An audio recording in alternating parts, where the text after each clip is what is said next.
We're on air. Who wants to do the summary this week?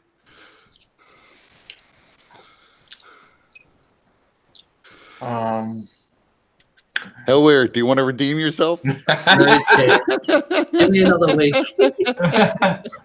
I'm still in shock. I was paid to lead, not read.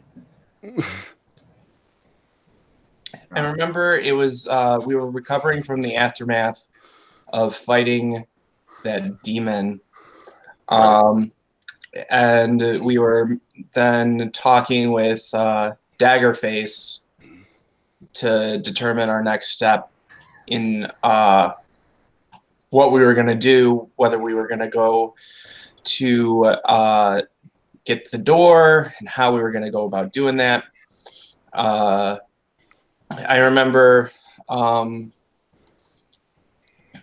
that one lady had a magical library that she allowed Lushrosi and T-Hole to get access to. And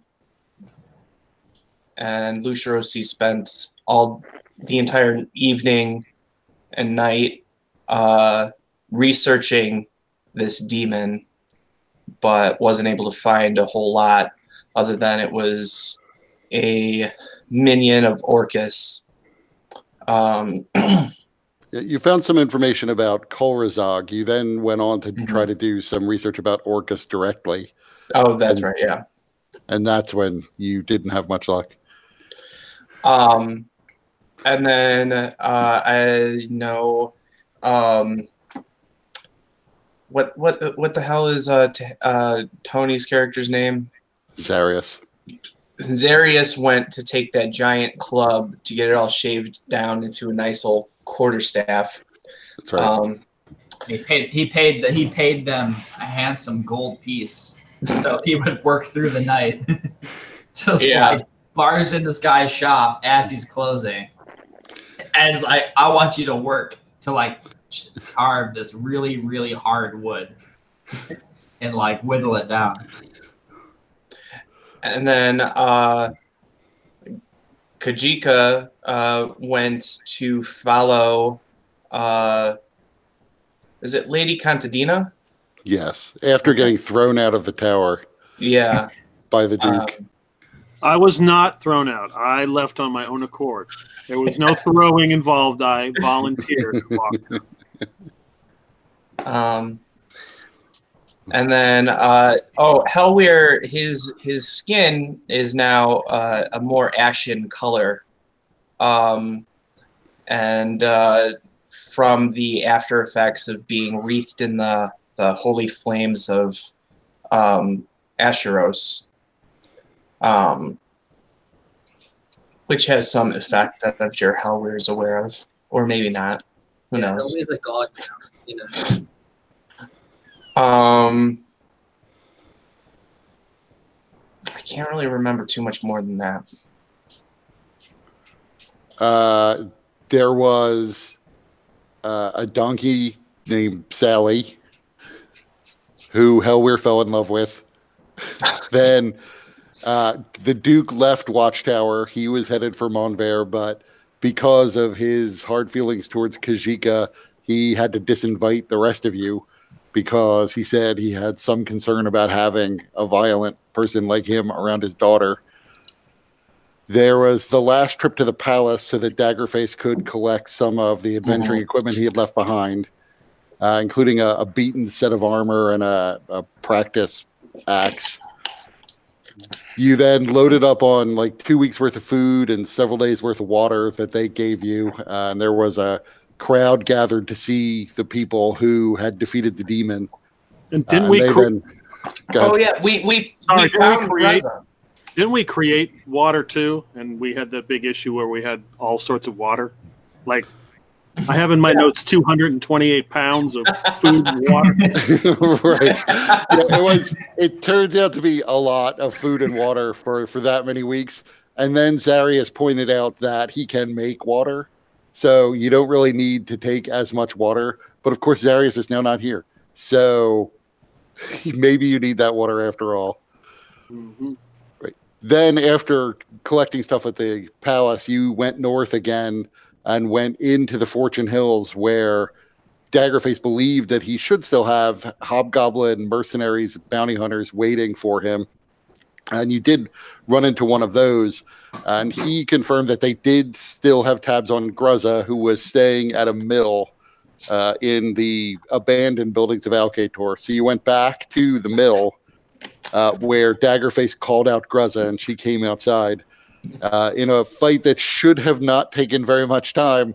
Wound up going a bit longer because Hellweir spent the time feeding the donkey, and T-Hole, blinded in the darkness, cast fear, but kind of got everybody and sent Daggerface running off, where Daggerface then fell into the river and started getting beaten up by the paddle wheel of the mill. So you had to go and chase him down, and then Lucirosi fell into the river and had to be fished out again. And nearly dropped the axe. Right. So all in all, it was a successful fight. Yeah. Right. Meanwhile, Gruzza was frightened by the fear spell and paralyzed by Zarius, and yet still no one could hit her. So she wound up staying up much longer than you would have expected given those circumstances. She was also only being fought by T-Hole and Zarius. And it was just T-Hole like hitting her in the back of the head with his staff. Right. He was But eventually you were able to render her unconscious. So the cold person spell ended and she fell to the ground. Zarius then lied to Daggerface, who was clearly going to take like a kill shot on her, and said that she was already dead. So managed to stop Daggerface from just ending her life. And that's where we ended it. Yeah, okay. And I remember that because we were wanting to get some information out of her because she mentioned that she had some kind of mysterious patron or boss or something that she was working with. Right. Yeah. And that she had failed in whatever mission she had, and she wasn't sure how they were going to react. And that's why she was sort of hiding out here in the mill. Mm-hmm. How that helped her, you don't know, but that's why she was here. So that's where we pick it up. You're all back. Daggerface and Lucirosi are both soaked and covered in mud, but it's now nighttime, so it's chilly, but it's not for winter. It's not super cold. It's probably about what you would expect in early fall. But you know from coming in and out of this valley several times that if it's chilly here in the valley, it's probably freezing outside the valley. Gruzza is still laid out unconscious in front of you. She's stable, though. Zarius did stabilize her. But she's probably several hours from waking up, unless you use some magical means to wake her up. So, Lucirosi would begin taking a moment to bind Gruzza with rope. I don't have any manacles anymore, but so I bind her together with rope at least. And as you tie her up, Daggerface starts to look more increasingly suspicious. Well, guys, hope that Daggerface doesn't ask Lucirosi because he's not lying.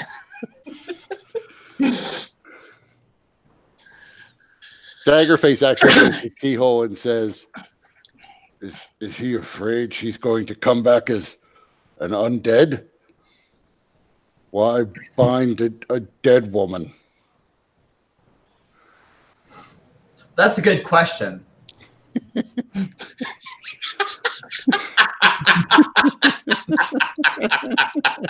I imagine T-Hole's like, oh, that's a good question. And then he just walks away.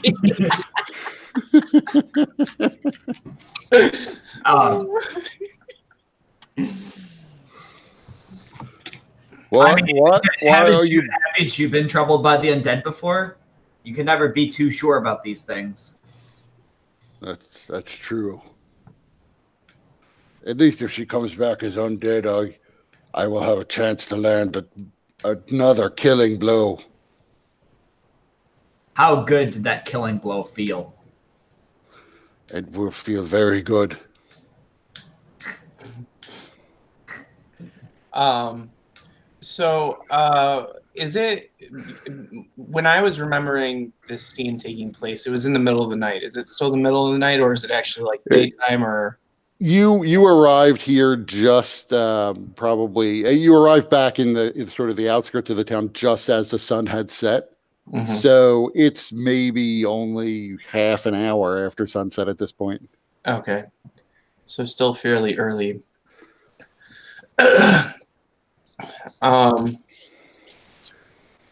So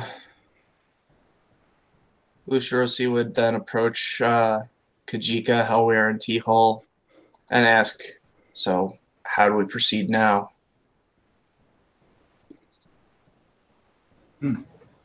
Slap her awake. And then hold back Daggerface as he comes to the realization that she's alive. Well, As he says, like, kind of hushed tones. we can certainly wake her, and I can heal her wounds enough to regain her consciousness. But if we were to wait until I gathered more strength, we could not only ask questions of her, but we could also potentially compel the truth from her. In my weakened state, I'm unable to summon such power at this time. That would be useful. She doesn't seem like one to cooperate. And she didn't quite take to my charms, so I can't really help there. You, T-Hole, you have magic. Do you have any ability to persuade the truth from her? If so, we would not necessarily need to wait until morning. Or if we think that we can interrogate her without the need for magic, we could get this on. Alas, I only have the ability to strike fear in the hearts of dwarven women. My magical prowess, as great as it is, does not extend to influencing others' emotions.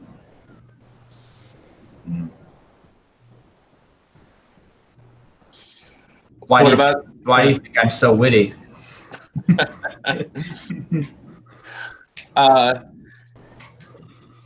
Kajika Hellware, what are your thoughts? Kajika pulls out his one of his pistols and says, "I'm familiar with certain interrogation techniques. If you need them done." And Hellway like continues feeding the donkey. He says, "I think I can definitely deal with Daggerface. Sally here has a very mean kick." What? Well, he's going to try and kill her, yes. That's a surprisingly good point, Hellware. Well, then I'm going to send him to sleep for a little while. No. You catch my drift. No. We don't need to do that. But it would possibly be good to have you restrain the dwarf should he become untoward as we awaken Gruzza. Yes, I may need assistance. And I pat Sally. Your budding relationship with that donkey is concerning. Well, we're not going to be one to judge. Asheros might.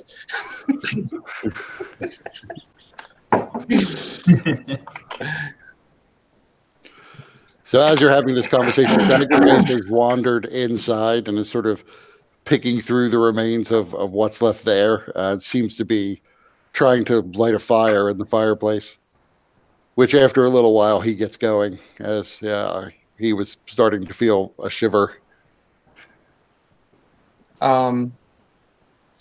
So Lushirosi will look to the others and say, come, let's get some of these supplies inside or covered. so that, and then let's take shelter in here for the evening. T-Hole adjusts his crown and then begins to work. Now, I can't wait to get slaves to do this. I'm tired of doing manual labor myself.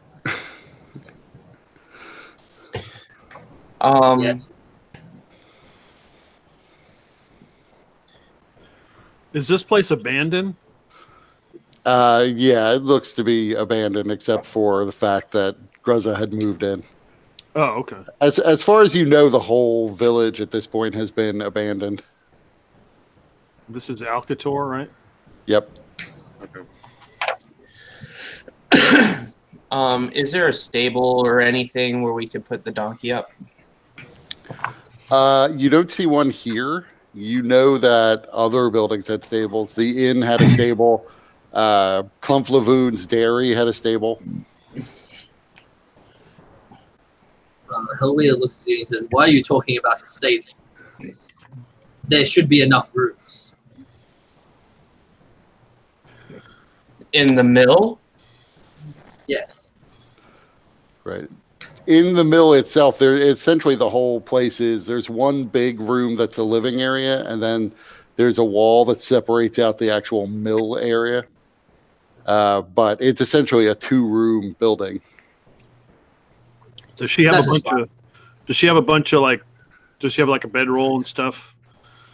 She has an actual bed. It seems to be just a straw mattress wrapped in linen, but Okay. I'm just tied down with ropes. Okay. I'm just gonna go over there and search through her stuff. Oh, you meant Gruzza, the woman who ran the mill. The woman who ran the mill had a bed, and it seems as though Gruzza was using it. Okay. I'm gonna search through it. Through the bed? Yeah. Okay, give me an investigation check. Oh boy, I'm not very good at that. Okay. I guess it rolled, did it? No, it's not bad. Yep. You do find hidden in the bedding itself 7 gold pieces and a few bed bugs.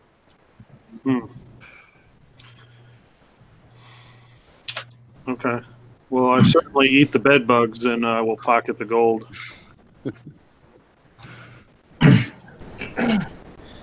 So Lucirosi brings Gruzza inside first and props her up against the wall. And then we'll also search through her things and remove any items from her to prevent any kind of potential escape. Okay, so picking through her things, I mean, it doesn't seem... well, give me an investigation check.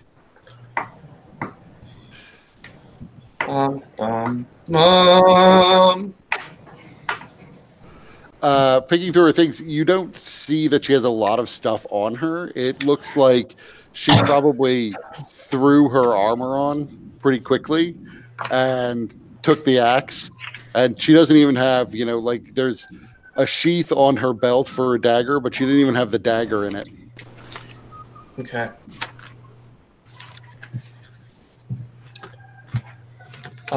So yeah, I would just remove.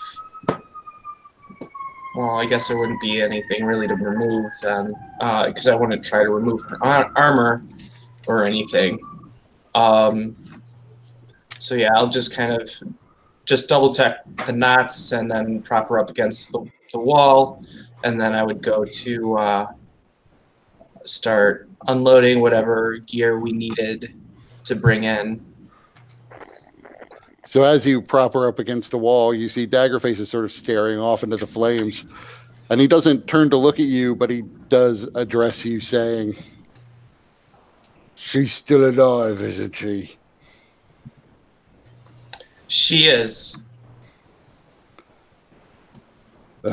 So I take it you don't want me to kill her. Not now. She may have useful information. Once she provides that information, we will judge her crimes and determine the best determine her fate from there. So he's still staring off into the flames. Give me a persuasion roll.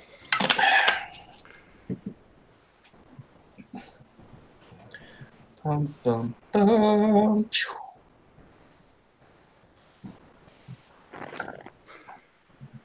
That's fair, I suppose. Waited a long time for my justice. I suppose I can wait a little longer. Thank you, Daggerface. It is appreciated. You can tell Lucharosi has trouble spitting that out. He was thinking, I didn't know Lucharosi had a stutter.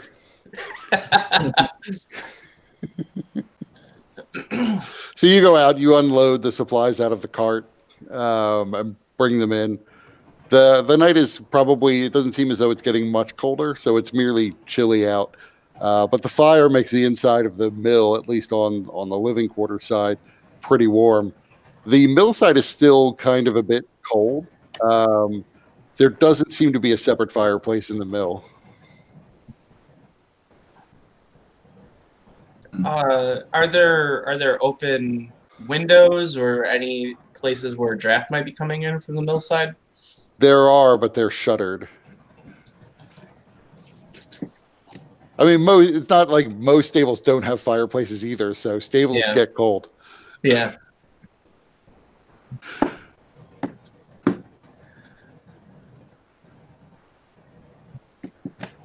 T-Hole wants to examine Gruzza while she's unconscious, and like when I say examine, this is like examining in like a T-Hole way. Like he's gonna like aggressively like grab her and like lift her up and like look under her armpits and like. Yeah, lifting her up might be a little hard for T-Hole because she's in armor and she's probably 250 pounds. Well, he's not gonna like lift her up, but like try to like check under her crevices. Basically, what he's looking for.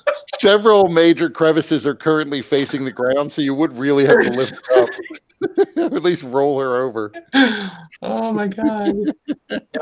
What I'm looking for, or what T-Hole is looking for, is any indication of like what if it, like any physical remnants of what a mind flayer might leave.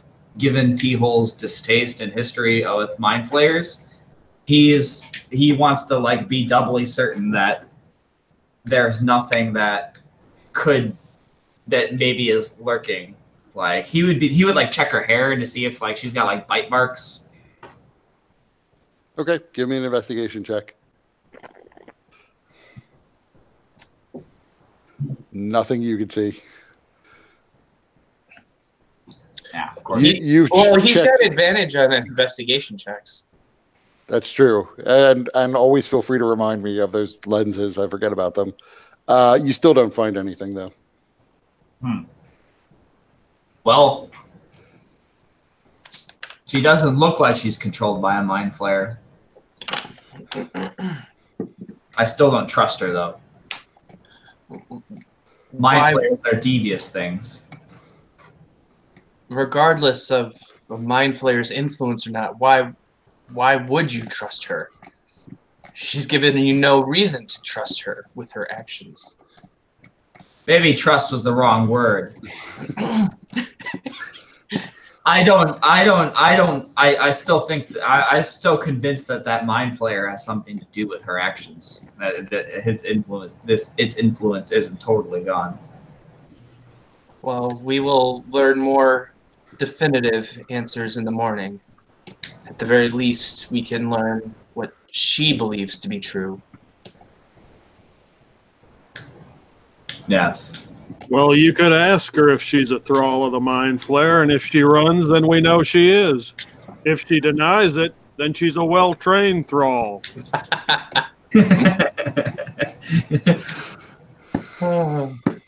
What else floats?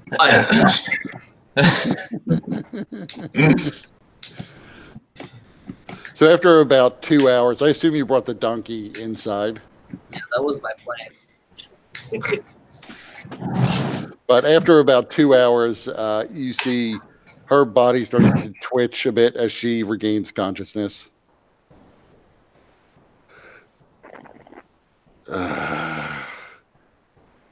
What happened to me? You were bested by the brave and mighty T-Hole and his crew. I barely remember it. Oh, my head hurts so bad. I remember I couldn't move. Yes, that was the constant pounding of my staff.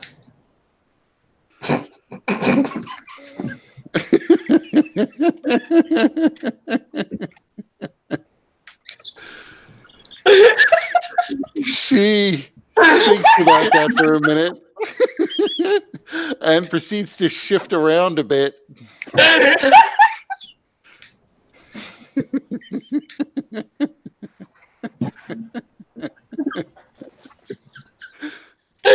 Oh my god.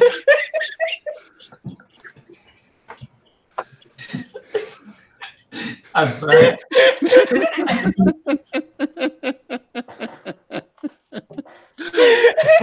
It's funny 'cause it's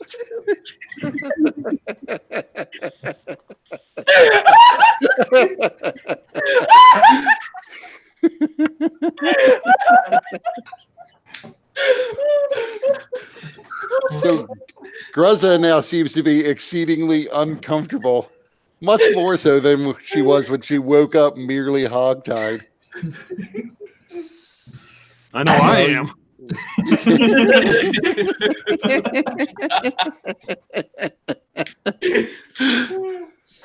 Well, you have me now. You didn't kill me, so I gather you want something. Is it that obvious? Yes, it's that obvious. Well, Lucirosi, Yes. shall we ask some questions?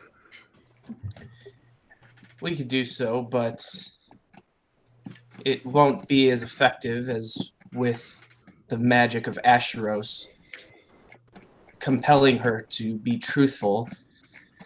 But you're right, Gruzza. We are looking for something from you. We need information as to what exactly it is that you've been doing, who you've been working for, and what your crimes are. Once we know that, as invested by the powers of the four churches, I will judge you, and your fate will be determined from that. Well, it sounds to me like you're going to kill me no matter what I do. So why don't you just get it over with? Because that's simply not how things are done. Well, it sounds like you're going to kill me if I talk. So what's my incentive to talk?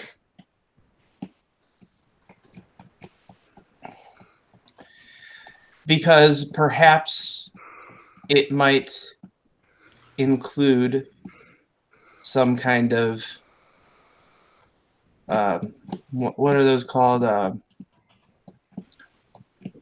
Well, there might be some redemptive things within this situation that might change the verdict, so to speak.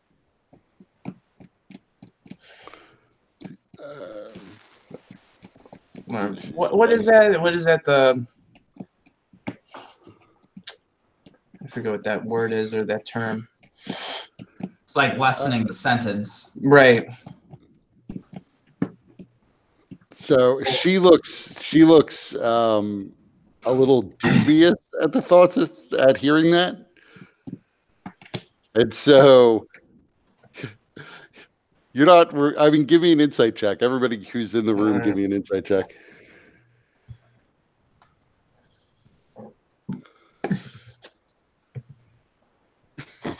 You have no idea why.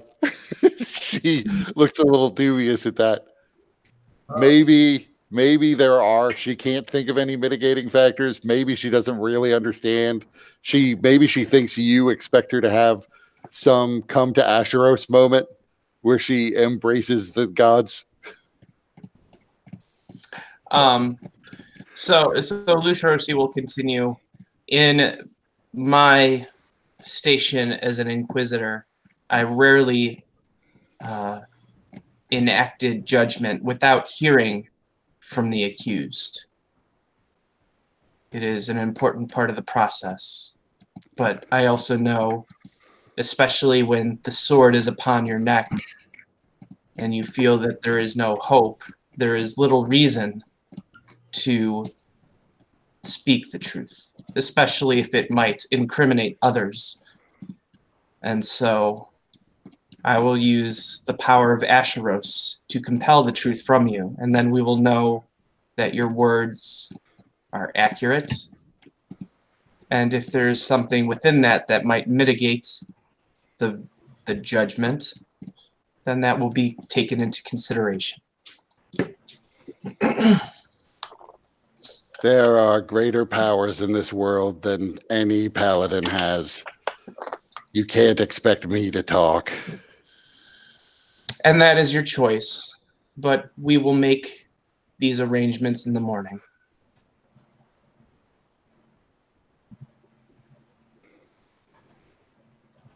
So that at least you have the evening and the night to think on how you shall respond. I need water and food. I hadn't eaten before you showed up. Well, we did have a lot of water, but we ended up leaving it behind.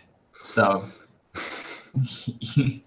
I would have shared the bed bugs I ate, but too late for that.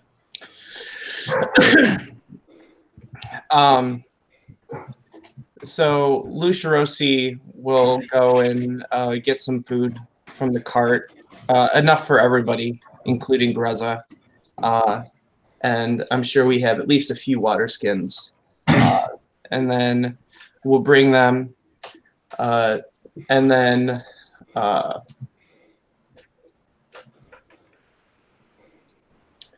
he'll place the food and water next to Gruzza and he'll ask, "Are you able to eat with your hands? Will you try anything if I unbind your arms?" I'll behave myself. Helweir, make sure you keep an eye on her. If she does anything, I have a feeling you know what to do. Just give you the Hellway grunt. And then Lucirosi will unbind her hands to allow her to eat. So she begins to sort of sniff at the food as she tries to figure out whether or not it's poisoned or drugged. But she begins to nibble on it and eventually begins to eat it in regular fashion. I tell Sally to block the door.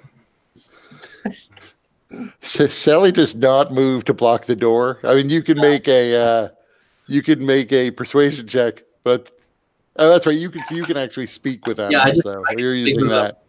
Yeah. Animal handling or something? No, I've got like a you gave me that one where I talk to animals as if I speak their language. Yeah. So give me a persuasion check, but you do have a chance of getting her to do it. But she's a donkey, so. Does she even know what a door is? She vaguely understands what you want her to do, and she like moves half in that direction.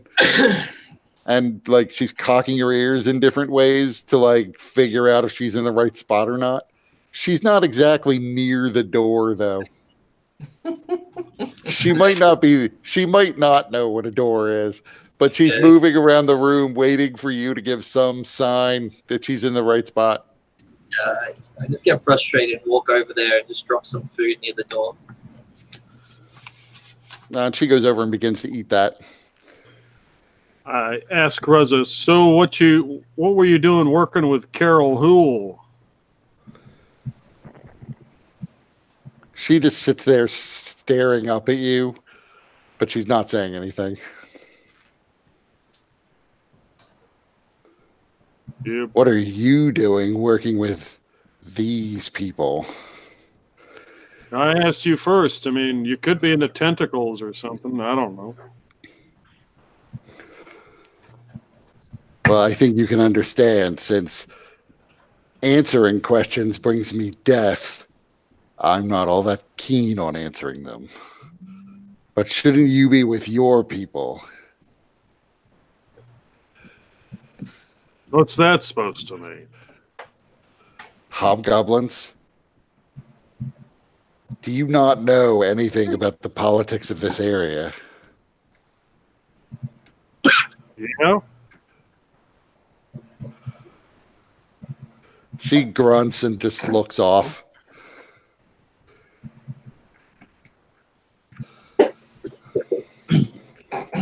Well, So was it free will or your own? Were you under its control? She's deliberately staring in a different direction than you, refusing to make eye contact. I figured you for a weak-minded bitch. Aw, shots fired. Says to And you hear her say, not sort of under her breath, but clearly designed to be heard, imbecile.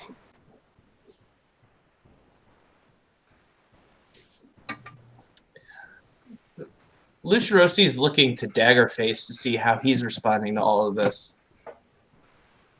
Daggerface he's got his family axe in his hand again and is like running up his thumb along the edge of the blade and is just staring at her.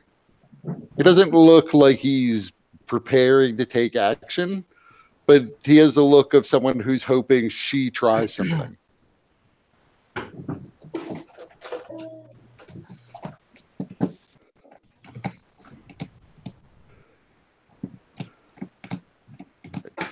And she clearly has no interest in saying anything to any of you. Although after about 15 minutes, she does whisper to Helweir, "And why are you with these people?" I'm looking for a golden boar. I heard you might know something. I don't know anything about a golden boar, but you could have much more. You could have anything you desired. You're not worth my time then. I hope you're dead.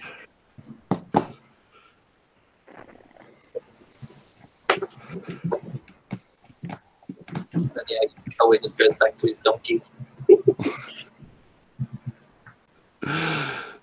So she just continues to sit, staring off into space.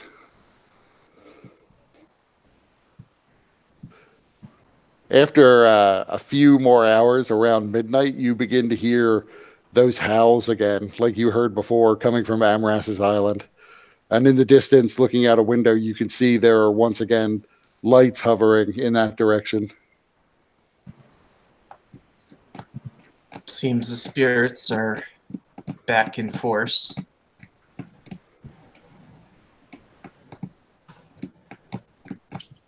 Yes. And looking over, you can see she apparently has fallen asleep. Behold's going to do a check to see if she's really asleep. Okay, give me an insight check. You're pretty sure she's actually asleep. After she finished eating, Luciosi would have rebound her hands. Okay. But she's probably gonna like find a warm spot next to the donkey and see if he can and probably pass out. Yeah, the donkey found a spot on a carpet and laid down a while before she even fell asleep. So you snuggle up next to her. Lucerosi is going to begin cleaning his fuck, what is it called? Salastri? The Salastri, and then starting to remove his armor, preparing for the night, and saying his nightly prayers to Ashros. What are Hellweir and Kajika doing? I think I'm taking up post near the door. I'll probably switch with somebody later on, just in case someone tries to run out the door.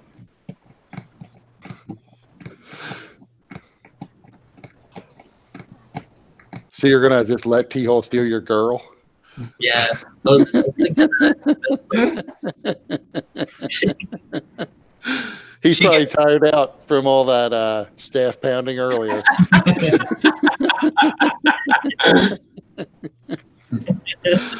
Yeah, I would be remiss if I was saying it was something that T-Hole does often.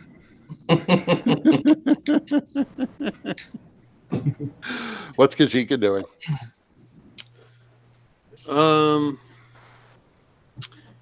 He is watching Gruzza and contemplating whether this whole elaborate charade of justice is going to last through the night, or he's just going to take matters into his own hands.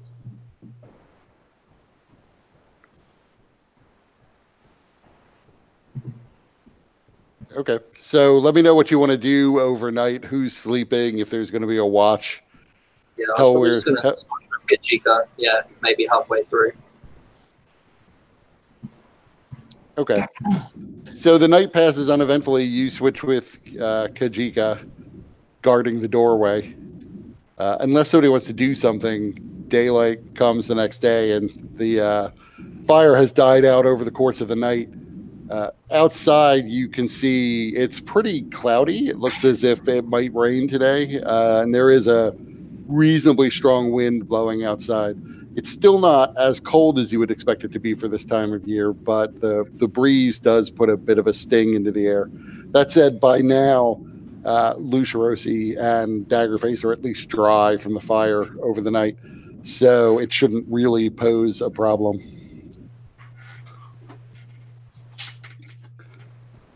Awesome. And Gruzza will have woken up probably a bit before dawn because she went to sleep a while before midnight. But she's still just sitting there silent.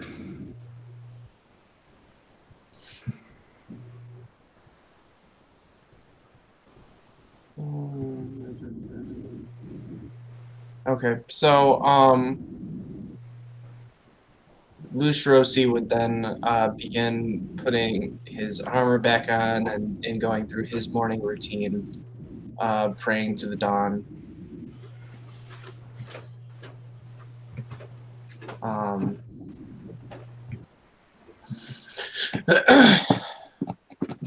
Is everybody else awake then? Yeah, everyone would have woken up at around dawn. All right. All right. Let us have breakfast, and then we'll begin the judgment.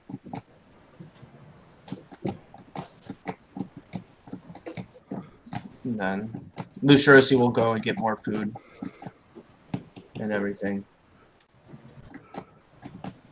So once again, you begin to have a meal, and Gruzza says, "Are you going to unbind my hands again so that I can eat?" Yes. We're not savages. She grunts a little laugh and then looks at Kajika and Hellweir. "Are you sure about that?" Yeah, Hellweir shoots a smirk over there. That's right, I wouldn't unbind her hands. It doesn't look like she's missed many a meal. She'd be fine. I think everybody deserves a meal before they are judged and potentially executed. She eats her meal. But anyways. She what? She eats her meal. This time she doesn't stop to sniff at the food. She simply downs it. I'm curious to see how you think you're going to make me talk. Oh, I know all about your little spells. They are miracles provided by Asheros. Oh, of course. They're not magic at all. Regardless, it will hopefully compel you to speak the truth. Those of strong enough will, of course, are under no such compulsion, but it will help us be better able to determine whether or not you are lying. I have told you no lies so far, and I can be just as silent on your magic as I can when I'm not on it. And once again, that is your choice, but then we must go upon what Master Daggerface has. He was this close to speaking up to correct you, but settled down when you got it right. And then we will have no defense for you. You will have no ability to try and lessen the judgment that I will place upon you. Of course, that is your choice, but Well, here's the thing, though, and something I think we both agree on. Death isn't the end.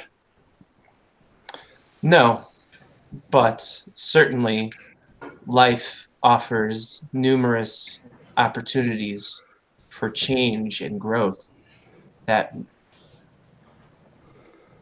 are not quite the same in the hereafter, as I understand it. But of course, others may believe something else.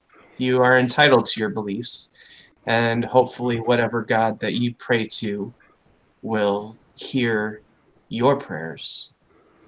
Do you really want my defense? You'll hear it fairly. Of course. Lucirosi, you waste your breath. Still playing with your toys, Lucirosi. This is not playing. This is how justice is done. If I am to give you my defense in full, we have to return to the temple in the swamp. There I can show you my defense. Here, there's nothing. There's just my word. So then why are you here and not at the temple? Because I didn't come here expecting to have to defend myself from a group of vigilantes. Wouldn't you want to be at the temple? The temple doesn't have what I would need to survive, and it's currently being haunted by the thralls that are now all free. Yes, so this poses a dilemma, Gruzza, because you say that the thing that might defend you in your actions is also in a place that would cause us to place ourselves in danger. So it is necessary that if you expect us to do this, and of course I am but one voice in the matter, that you would need to speak what you can under the compulsion of my prayer to Asheros. She rolls her eyes at that and just looks off into a corner. I can see that you really have no interest in doing anything but casting your spell on me. Well, get it over with. Very well. And then Lucirosi begins taking out some special powders from a pouch that he blows into the air, and then he takes out a flash paper and lights them, and they create a burst of flame in the shape of a circle around Gruzza. Ooh. Like T-Hole kind of sits up. There. Astros's magic is active. So now,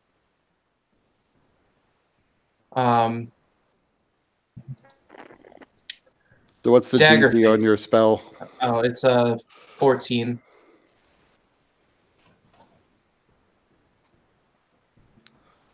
So she's still staring off into the corner.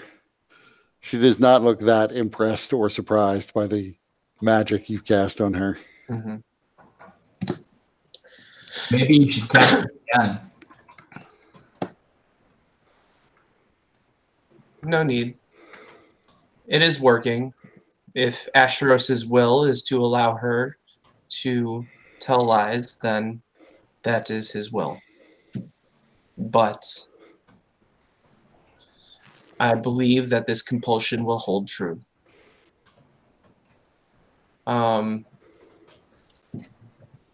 So, Daggerface, tell us exactly what are Gruzza's crimes. Gruzza approached the sister of Seamus Holbein and pretended to become friends with her so that she could eventually, as a trusted companion, see the acts of the Holbein clan. She then murdered Seamus's sister and stole the axe and ran. She was pursued by bounty hunters that were hired by my brother-in-law, by Seamus's brother-in-law. They followed her south to where she took up residence in this town. Word was then sent to me as I was already in Watchtower. I made my way north, but then found that there was the implication that she was involved in the disappearance of the elves. I followed her into the swamps, where I saw her meet with several large white ape-like things called quaggoths. She also then went into the temple with them. We started to return, but we were surrounded by quaggoths and these various other humanoids. They captured my group. And then she appeared out of the swamps and announced that we were all to become thralls, except for me, who would be tortured to death because I had tried to trick her and make her think that I had feelings for her. We were taken inside the temple, where most of my companions died rather than be turned into thralls. A few were turned, however. I was tortured off and on for days, and then eventually she gave her dagger to Carol Hull, who used it to stab me repeatedly in the face. I blacked out then and didn't wake up until I was in the White Quills Tower, back in Watchtower.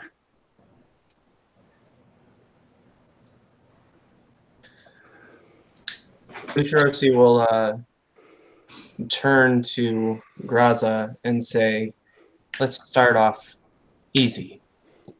Do you deny the theft of the Holbein axe? No, I took the axe. Do you deny murdering Holbein's sister?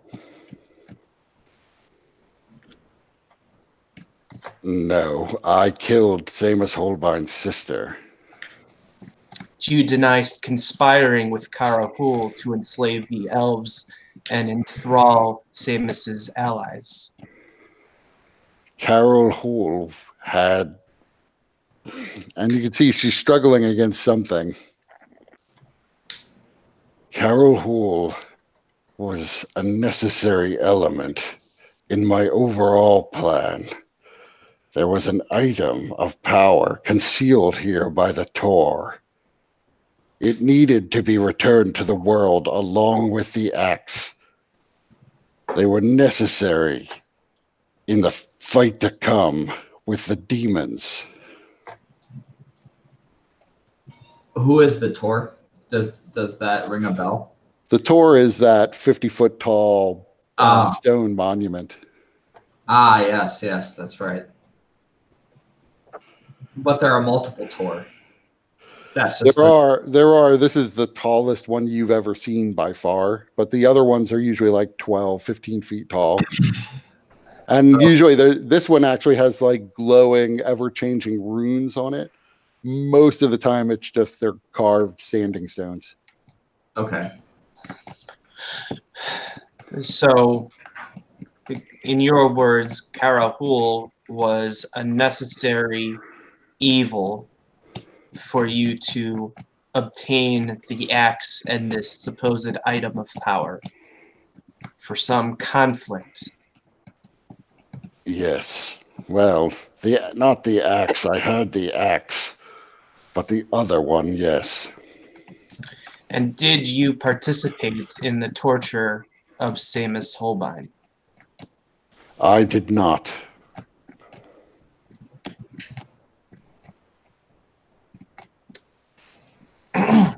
Was that under sorry, go ahead. Was that under the same as Holbein's torture under Carol Hoole? I don't understand. Wait, what? What are you asking? Like if Carol Hoole did it. You're asking her if Carol Hull tortured Samus Holbein? Yeah. Yes, he did for many days. If you sentenced him to death, why did you not carry the sentence? Sentence who to death? Samus Holbein via torture. I didn't sentence him to death. I was there when he was captured. I didn't help him to free himself. That much is true. Carol Hoole is the one who tried to kill him. Did you aid Carol Hoole in capturing Holbein and his allies? No. So, you admit to the murder of Samus Holbein's sister. You admit to working with the creature, Carol Hoole, who was responsible for the devastation wrought upon this community. What defense do you have to illustrate the supposed necessities of these evils? I admit to killing the sister of Samus Holbein, of this man. I don't know why we're referring to him in the third person. And I admit that I worked with Carol Hoole. If you want to know why I did it, you'll have to take me back to the temple. You need to at least let us know what you expect us to see if we were to agree to this. I can see you've already made up your mind. I have Go not ahead made and up anything. pass. But if you expect us to give you any ounce of leeway in this matter, we are not going to simply expose ourselves to further danger without cause. The things that stalk that temple want me dead, not you. I'm the one that they view as partly responsible for their thraldom because I was the non-thrall amongst them. I have no idea how they would react to you. Those are not the only creatures that inhabit that swamp. It is a far and dangerous trek. Additionally, while we did help the Quagoth in escaping their thrallment, we interacted with a particular Quagoth. It's not clear whether the others would even recognize us. And so, once more, I emphasize that any trip to this temple would be a hazard to us. Even if the creatures are seeking your blood, I do not have any reason to suspect that they would stop at simply harming you. So we need to know what we would expect to see, and that in order to make a decision whether it is worthwhile giving you this leeway. Well, you have a decision to make, Paladin. Either you take me to see the evidence I wish to show you, or you make your decision now. I am done answering questions.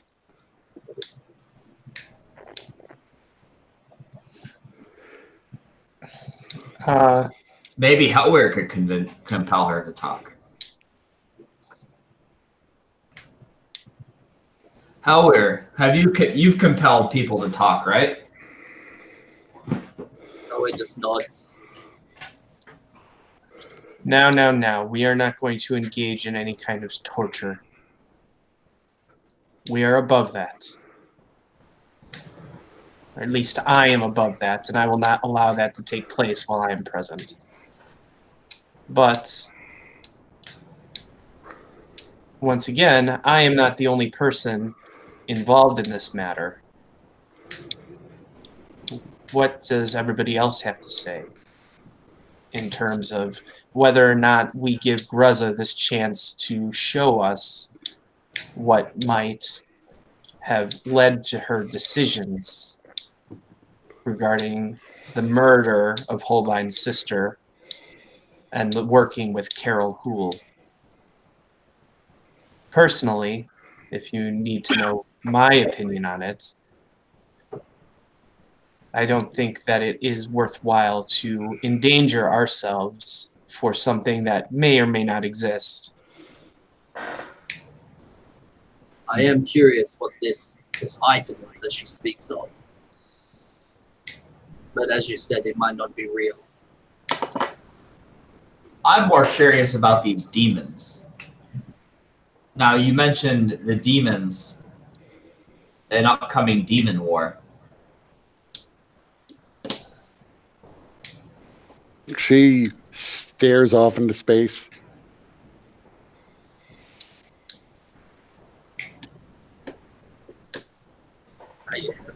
I see. Well, that will not do.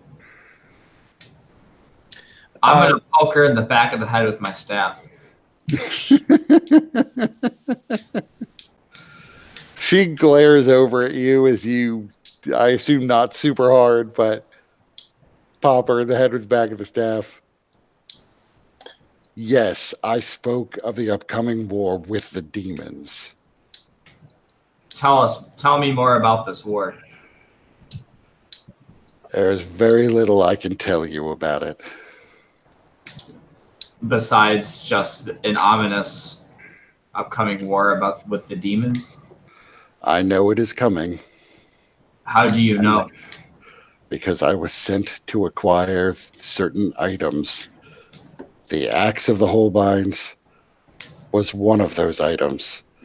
And I did not say that I murdered Holbein's sister. I admitted that I killed Holbein's sister. I will say no more. Who sent you? What part of I will say no more? And I just pop her in the back of the head. As she's saying that. And Lutherosi will approach T-Hole and say, no more. We are above this. I'm not torturing her. I'm just continuing what I started earlier. Lutherosi will kneel down to try and meet Gruzza's eyes and very genuinely and honestly state, I am not masking my intentions. And as a paladin of Asheros, I have taken a vow to not lie. And so know that I am telling the truth when I say, even though I am currently unconvinced that there is anything at this temple, I will listen to any information you have to share about it. And I will consider it very justly. But if you cannot share that information, then we have no reason to believe that there is any such thing that can mitigate your crimes. Then if you claim that you killed Holbein's sister, but did not murder her. But do not tell us the events that led to it. If you claim that there is something at this temple that can redeem you, but do not let us know what that might be, it is hard for us to include those considerations in the equation as we determine our next steps. And if you want, I'll give a persuasion roll for that. Sure. D-Hole's got like a staff ready. He's just like, kind of like trying to center it. Ooh. So you say this to her, and she says back, "Well, I guess you are going to have to pass judgment now, and always wonder if you made the right decision."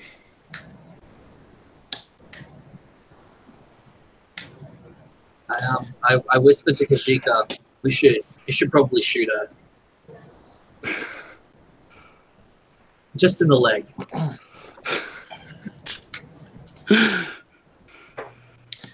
So Lucirosi will look to the rest of the group. Does anybody else have anything to say?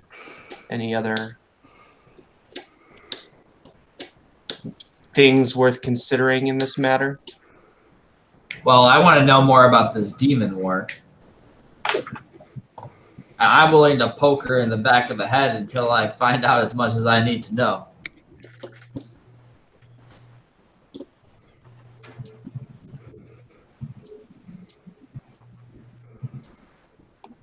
Kajika, do you have any thoughts? He just is he has his eyes closed and he's reciting words, not really listening to what you're saying. How where? He just rolls his eyes. He thinks this is just a joke. He looks away. All right. Gruzza, we have given you the opportunity to provide defense for your actions. And while you claim to have reasons for the things that you've done, and under the compulsion of Asheros's will, you have refused to speak these things that might lend consideration into the judgment. And so, without those things to take into consideration, the only thing that I can really determine is that you are responsible for the death of Holbein's sister, and you are responsible for the conspiracy to harm the citizens of Elke Tor, as well as Samus Holbein's allies.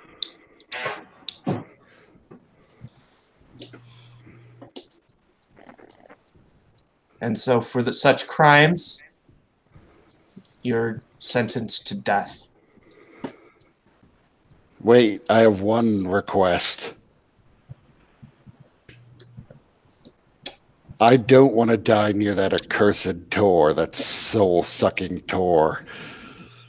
All I request is that you take me out of this valley. Kill me there.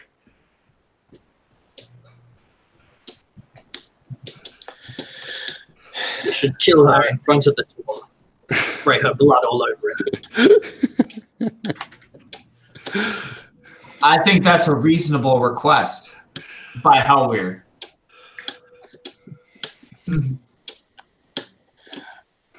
Wait, you say that the Tor is soul-sucking. What do you mean by that?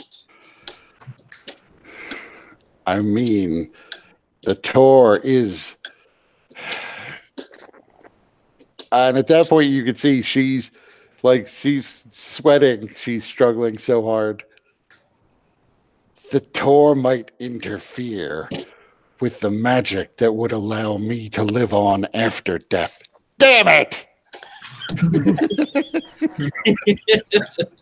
I see. So it appears Asheros's will is being fulfilled, and you are speaking truthfully. Yes, I've told you no lies. In that case, what do you know about the Golden 4. I have no idea what you're even prattling on about, old man. All right, let us bury her underneath the door. Yeah. No, but Gruzza, once more, tell us why you refuse to speak the things that might defend you. I refuse to speak the things that might clear my name because there are no such things, you idiot. I have been carefully wording my answers to avoid telling you any goddamn lies because I wanted you to get me away from that Tor. Now kill me and let's see if the magic of my masters is stronger than that Itaran blasphemy. Itaran blasphemy! How dare you! And I give her a good poke. So Lucirosi will turn to Holbein and he will say, Daggerface, you are the one that was injured in Gruzza's deeds. I see no better justice than to allow you to execute Gruzza. Tied up? Doesn't seem very nice. We can set up combat in front of the Tor if you wish.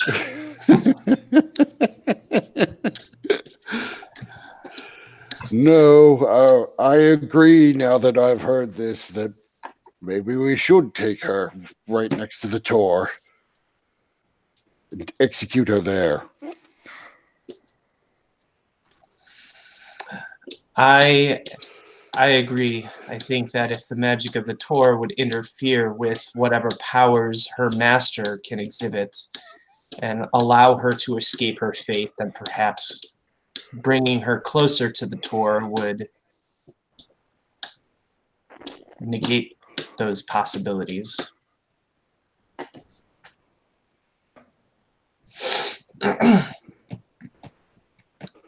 So, Lucirosi would then force Gruzza up to her feet. So she gets up. So shall we, everybody? Take her I'm to ready. the Tor? Yes.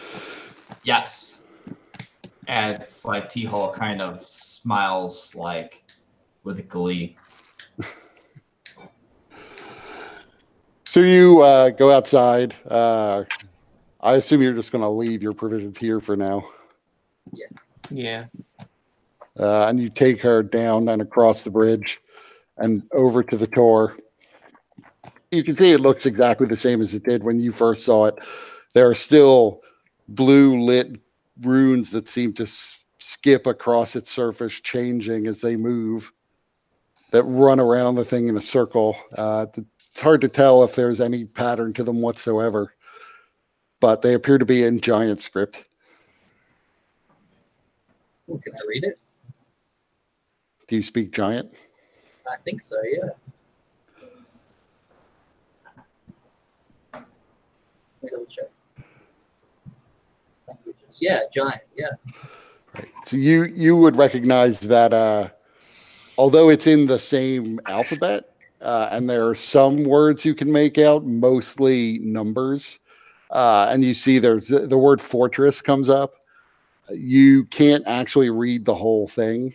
Whatever it's saying is written in giant script, but it's a different language. Yeah, I think we ran over it last time as well. You know, Holbein readies his axe and asks somebody to at least like hold her up or find something so that he can at least try to take her head in one blow and not just hack her to pieces. Can we find anything like that? Yeah, you can pretty easily find, the remains of a logger. There's the longhouse that the chieftain used to live in is still there with remains of its burnt wood all over the place. So they're able to set up a sort of makeshift headman's block. And Daggerface winds up, tempted to roll just to see if comedy ensues. Let me see. Oh, I see.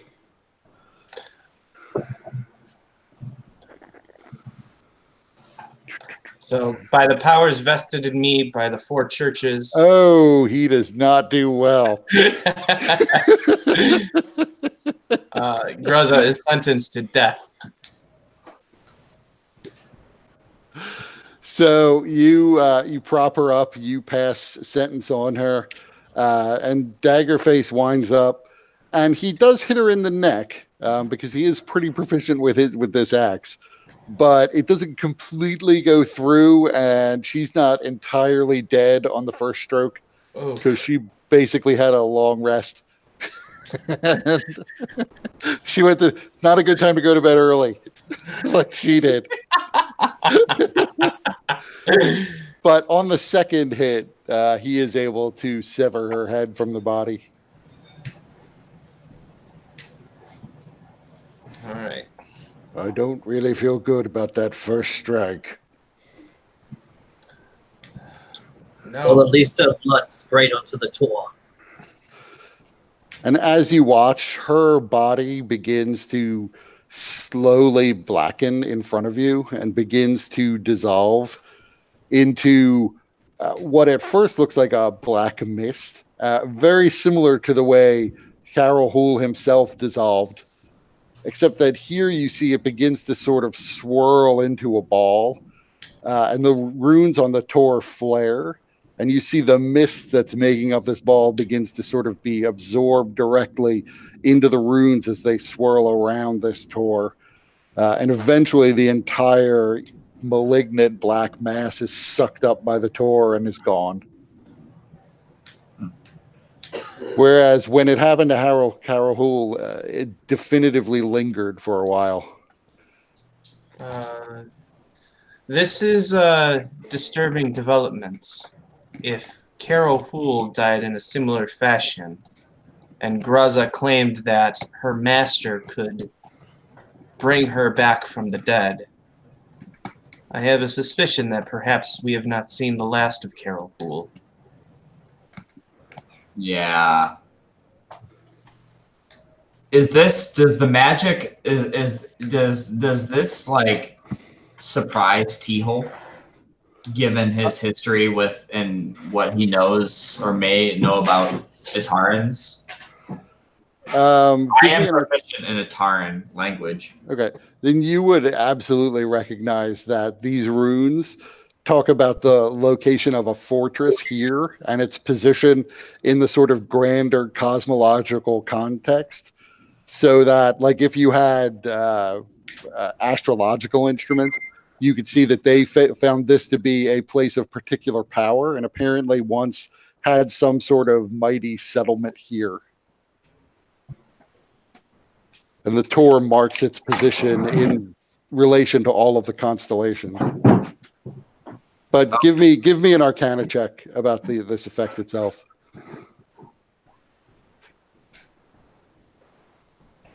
You're not exactly sure what happened, what was going on here. You would know somehow the Tor seems to have suppressed the effect. And you do remember from when you cast Detect Magic that the entire valley around the Tor is just bathed in a magic that's radiating out from it. Yeah. So surely it has something to do with that, but what specifically it did, you're not really sure of.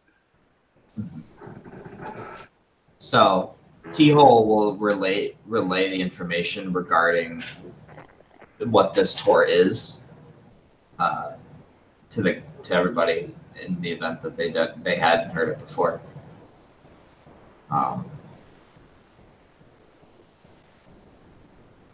So I'm not sure exactly how that stopped her magic, but that seems to be the effect.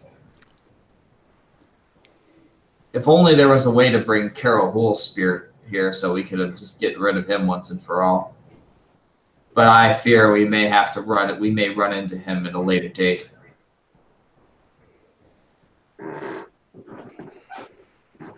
Could you retrieve the body and drag it here? The body blackened. Just like this slob. And I spit where her body was. Unless we can capture a soul. Can you capture souls? Does T-Hole know about liches? You surely are aware of them generally. Well, liches are captured souls in phylactery, so if we had a phylactery, we might be able to. But we'd have to get our hands on one. We should look for them then. We may need them. Well, you've done your part in helping me bring this creature to justice. So I must do mine in helping you open your door. Yes. What is our next step?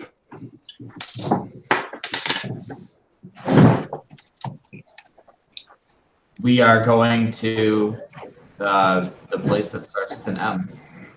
Montfair. Montfair. That is where the door has last been sighted. Well, it is still early. We should collect our things and go. What was this about a boar? I hadn't heard of a boar in this area. The chieftain who lived here, the crown which T-Hole wears is from Chieftain Triangle. He owned a boar, and this boar has been hidden for hundreds of years. For hundreds of years? Yes. Some sort of magical animal, then. I assume so. Well, nobody mentioned that sort of animal to me, so I'm not sure where to look for it.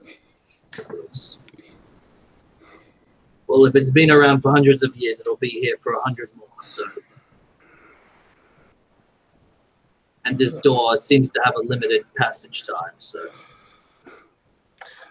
Heller, what are you prattling on about some kind of golden boar?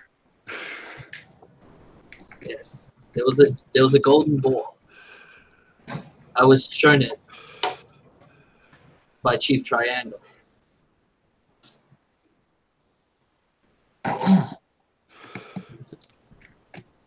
Yeah, you were shown it, though. It was like locked away in a vault somewhere.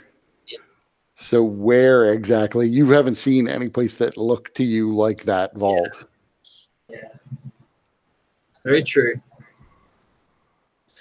Well, My assumption is that it's probably in the swamp, probably in that fucking temple. You really didn't explore all of the temple, so it is possible. Yeah. Where all the fucking lizard people are waiting to eat us. Yeah. And more crocodiles. Yeah, I'm cool. I'm keen. and giant shadow frogmen. All right, well, if this, what does this golden boar have to do with anything? What makes it so special? Well, it's done a good job at killing a lot of elves. Okay, and this conversation is done.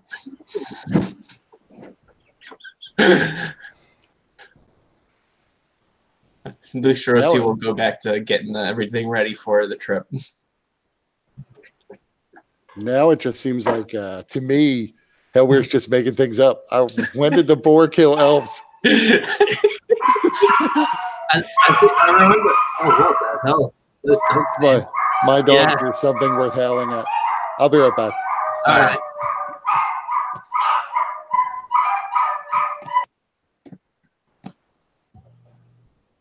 I'm gonna look up the email again, but I'm pretty sure, yeah, the boar got into a fight with a bunch of elves, which Triangle like pretty much got into a war with.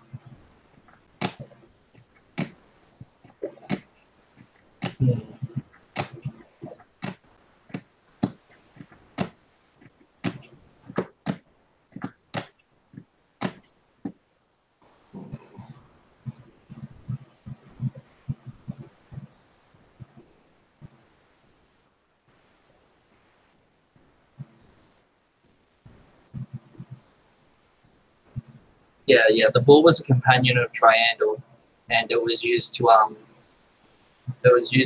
like pretty much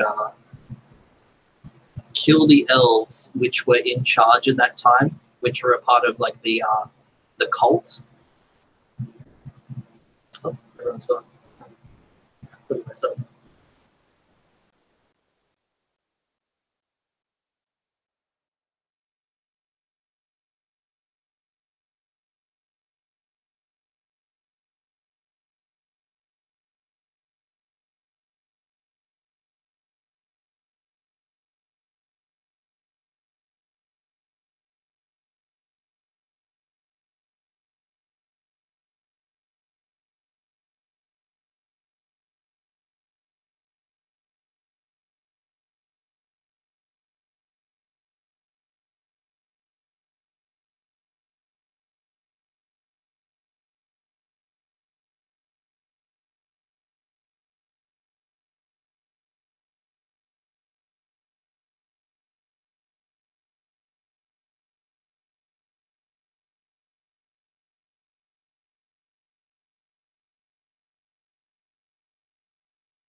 Yeah, I feel bad for Gruzza because there were a number of really great lawyerly lies in there that weren't really lies. They were technically, literally correct. And then in the end, I tripped up and I was like, God damn it, I can't say any, can't finish this sentence without lying. So she had to finally tell the truth. And then at that point, it was just all unraveled. She was just like, fuck it, let me call this paladin an idiot once. Hey, it was the truth.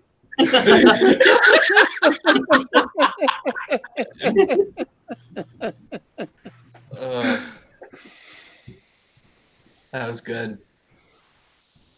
Yeah, good try. Working in that zone of truth or whatever it was. Yep. So anyways, Helwy would probably go into detail because you seem to dismiss him killing elves as a good idea. So anyways, yeah, so he would explain that Triandal, the old chieftain, had a companion boar, and that boar was pretty much used to fight the cult, which was in charge at the time. And the cult was that temple out in the swamp. Eventually, I think Triandal beat them all, but they took the boar away. Right. He had the boar for a very long time before the cult. Yeah. So it was more of a hunting companion. Yeah, but then he used it for the good stuff. Right. So, but Lucirosi would still be confused and say, okay, so what significance does it have to do with either what we've just recently been through or with the quest at hand to deal with the door? Yeah, there really isn't one. It's sort of just a companion. Okay. I mean, if Asheros's light should guide us upon the path towards this boar, so be it. But for now, I think the more pressing matter is to complete the task that we have been assigned with regards to securing this door, especially with this new knowledge that it may be linked to demons and that fallen paladin. Any case, I think if that's the case, I would probably send a task to the Deadpools to maybe retrieve this ball for me, if that's possible. Otherwise, I don't know. Yeah, you can do that, but it took you from Cartha to here about 2 months to get here. So it's going to take them about 2 months to get here, 2 months to get back to Cartha. Yeah, fair. And then there's the question of which one of them do you trust with the magic item to retrieve it? And it seems like the halfling run is off with probably it. my bestest buddy. That might be true. Like I could see why Hellweir would like Dora more than the rest of them, but she's probably the least trustworthy with anything valuable. Oh yeah, I haven't had a chance to read through Colossus and the Deadpools. Yeah, before you got here, I was speculating on whether any of them were fellow Colossi or if it's just all Deadpools.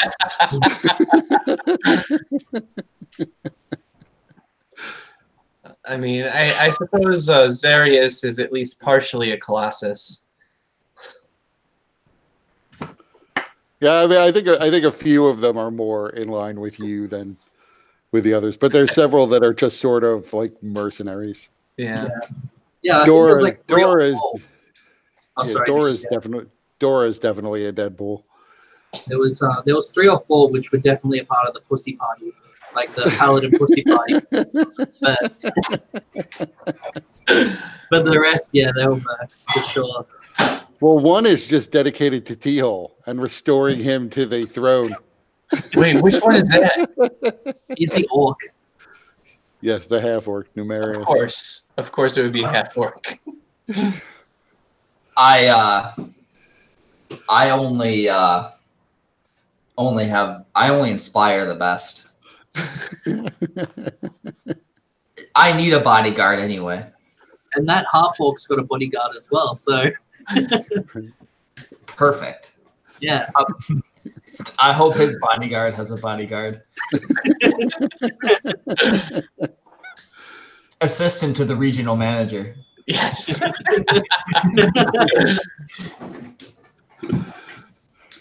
Sorry about that. No problem. I got home and didn't talk to my wife at all, so we ended up catching up. Because I basically got home, took off, changed into comfortable clothes, and then made food, and then hopped right directly on. So you didn't even say hi to Nora? She was no, she was on a Skype chat, so I did. She was disposed when I came home. When I stepped away, I noticed that it was way too quiet, and my 2 cats have not been getting along since they've been introduced to one another. And so I was like, "Oh shit, did they kill each other?" And then I find no, they're just they're chilling out on the bed together. There's a good amount of distance between them, but they're in the same place. Interesting. So I was like, it's a positive sign. yes. It's better than the sign that we're getting about Dustin and his marriage. Where basically, when we go on a short break from the D&D, he's like, "Hey, you cool?" She's like, "Yeah, you?" He's like, "Yeah." And then he comes back to D&D.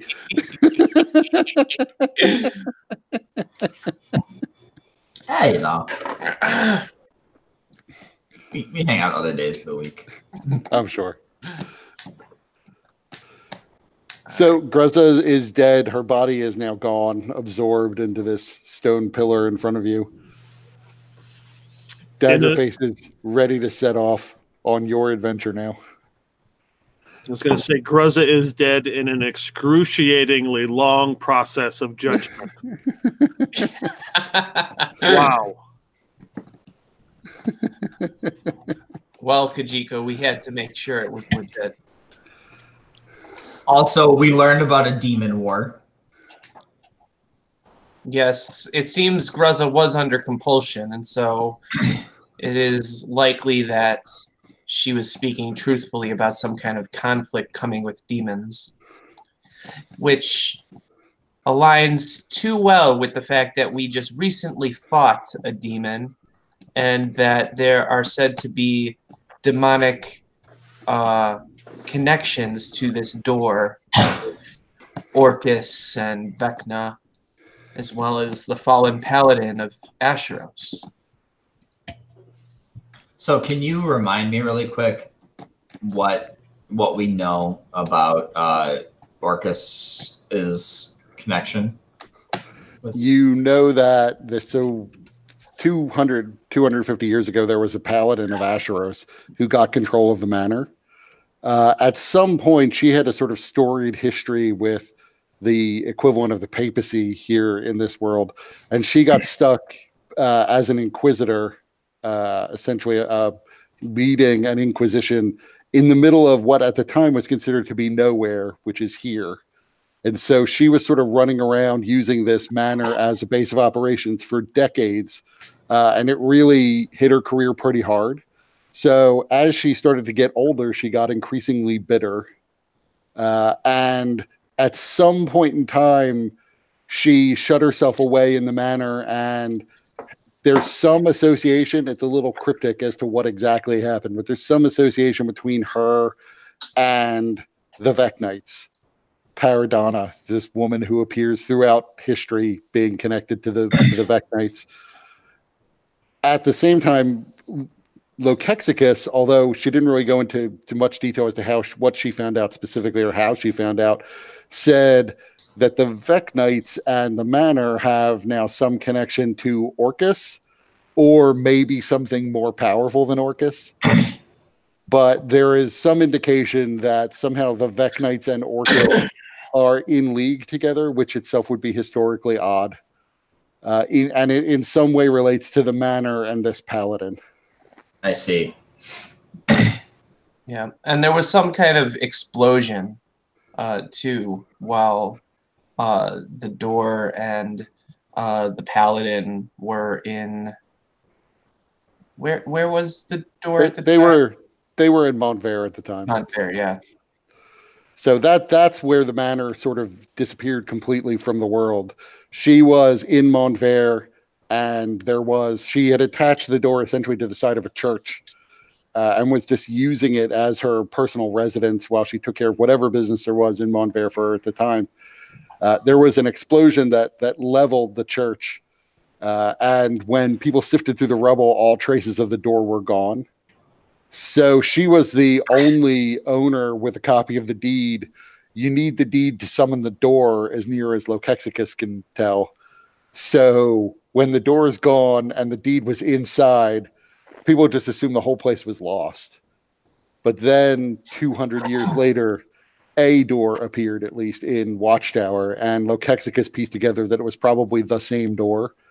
And she figured it probably appeared there because Daggerface, formerly Seamus Holbein, was in Watchtower at the time. So it was probably just appearing near the only other legal owner if you trace through who inherited the half of the rights to the manor in the first place, down through the Dwarven line. Mm-hmm.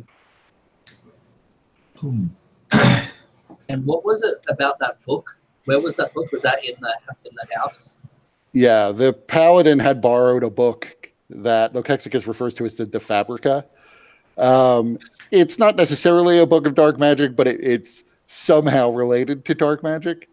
And when there was the explosion and the door disappeared, she hadn't returned the book. Well, according to Lokexicus, the owner of the book is still alive.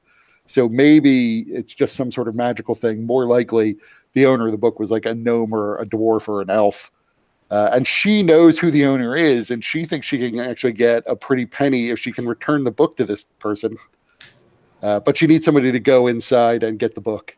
So that was actually your mission. If you can recover the deed, she would also want that, and she'd compensate you in magic items. But if you want to keep the deed, then that would essentially be part of your payment. So the main thing she wants is just the De Fabrica. Yep. Right.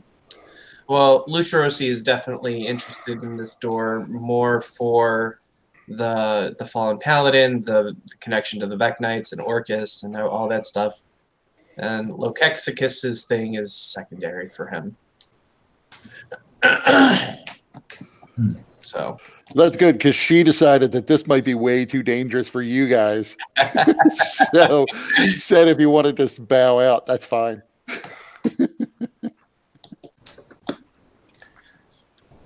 all right.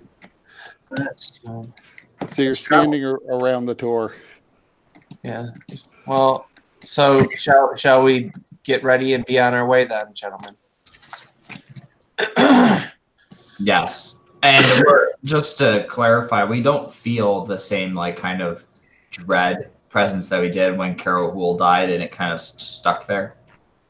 You did momentarily, but as the tour drew in the magic from this sphere of blackness, it dissipated. So you don't feel it anymore. You still felt it even after an hour or so lingering in that room in the temple. Mm-hmm. So the tour somehow seems to have neutralized it. I remember when I went through the email, there was something Kajika had as well, which is a side quest. What was that? That's entirely on him. Okay. He really hasn't shared it with anybody else. Oh, really? Oh, sorry.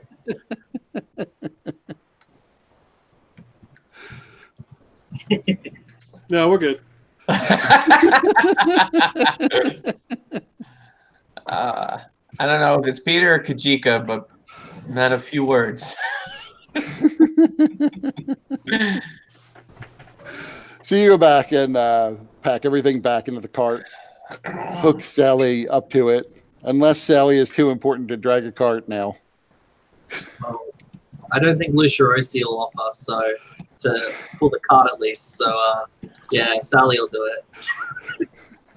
Yeah, that's mule's work. So you once again set off, heading back. The road itself heads pretty close to Watchtower again. So you wind up having to walk at least most of the way back to Watchtower before turning and heading east towards Montvert. Whoa, it's metal. Yeah, is this our traveling music? This is certainly music. It's very anime music, I think. Oh man, I think I muted it. You probably turned the master music volume down to 0. Oh, it is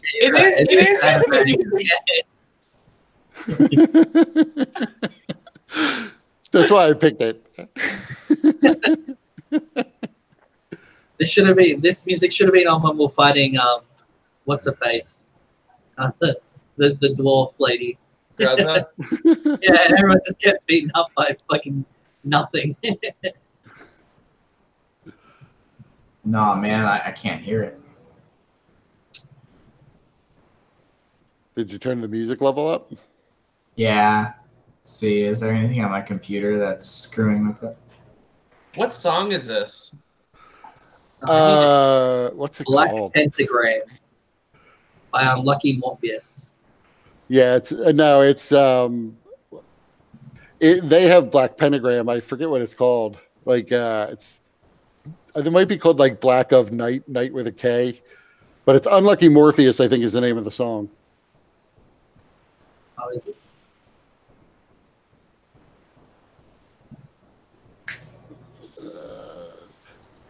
Okay, now I'm on the right map.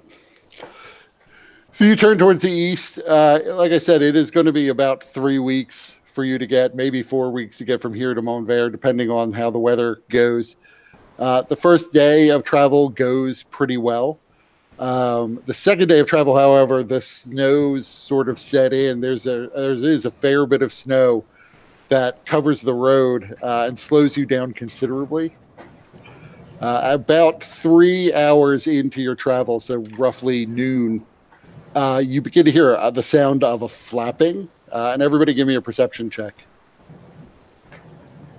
Oh gosh, is anyone else picturing the flying demons from Army of Darkness? Well, I wasn't, so that should make you feel a little better.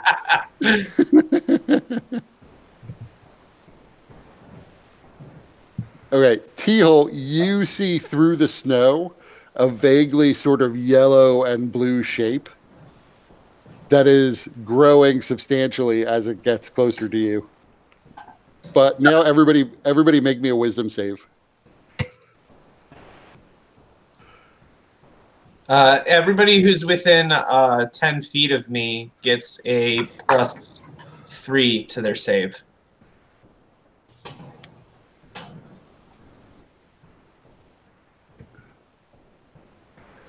Well, it looks like everybody made it. Now let me see about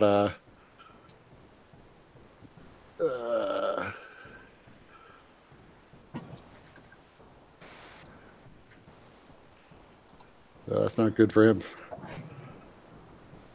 Wow, Daggerface and Sally made it. Man, that's a wise mule.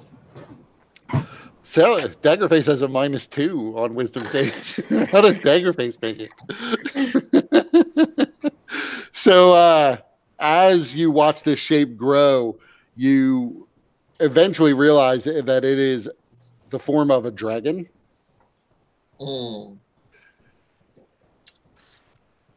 And it is definitely coming towards you. Does it look like it's coming directly towards us, or like flying? No, it looks like it is. It looks like it is headed exactly in your direction. What do we know about dragons? If Zarius were here, a lot more.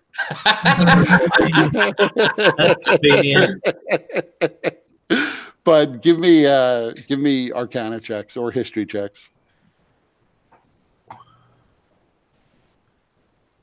Both the same for me. That makes sense. Let me see. So T-Hole and Kajika, you know a little bit about them. I mean, they've been gone from the world for the last 1,500 years. They maybe started coming back in the past 100 years or so, maybe a little bit more. They were always reputed to be immensely powerful, although it depends a little bit on how old they are and how big they are. Many of them are very skilled in magic. They're usually thought of as being highly intelligent, although that actually varies a bit. You know that they're reputed to come in different varieties based on their color, and that the good ones are supposedly more metallic and the bad ones more chromatic. This one's first of all, it's overcast because of all the snow. It's also far too cloudy and to figure out whether or not it's actually metallic or not. You're not aware. It looks sort of like I said, you see yellow and blue. You're not aware of yellow and blue dragons. So you probably have a round before it's going to get to you, though. What does the terrain look like around us right now? At this moment, you are in plains. There's a small lake off to one side of you, but it appears to have suddenly frozen over, flash frozen. So it's relatively flat. There are a few rocks here and there. You could probably try to hide behind them. How is Daggerface responding to this? Daggerface is staring off at it. He's got his axe out off of his back, and he appears prepared for a fight, but he's kind of looking nervously between all of you to figure out how you're reacting to it. Yeah. How big is the cart? The cart is about 7 feet wide by 10 feet long. Okay. So could we potentially hide under the cart?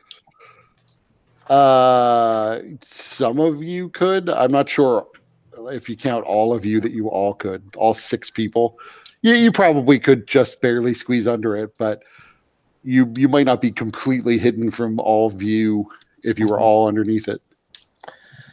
So Lucirosi seeing, T-Hole being unarmored as he usually is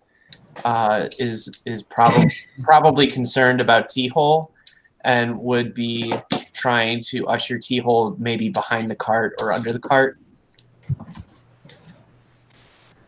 Yeah, T-Hole, unless there was like a rock that he said there was kind of rocks off to the side. Yeah, there are rocks off the road. Yeah, T-Hole's was like, I'm gonna go off to the side. Like, we need to get cover ASAP. Disperse. How far away is it? It's probably about 200 feet, but it is moving really fast. Okay.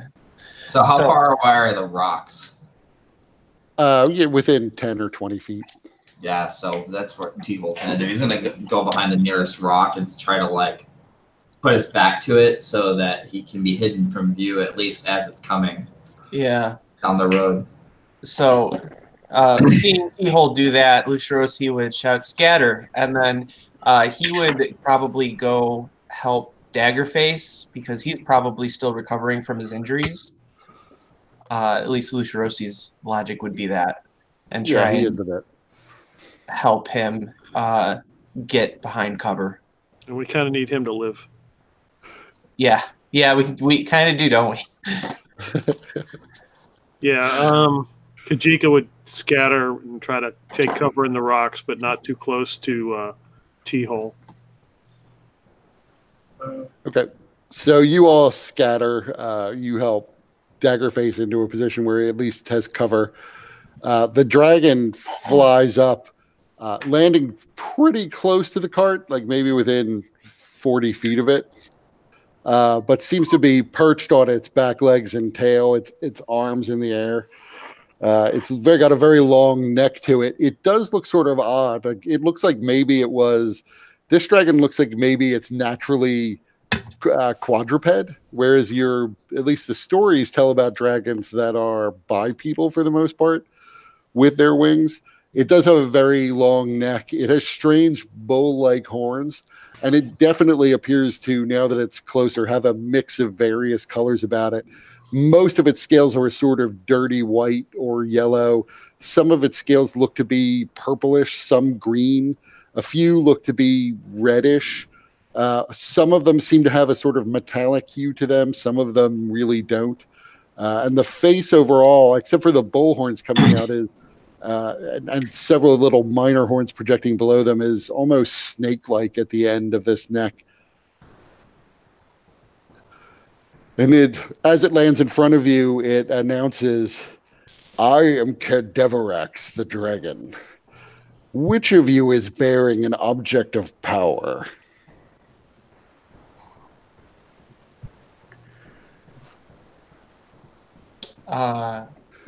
What do you mean by an object of power? And where were you hiding exactly?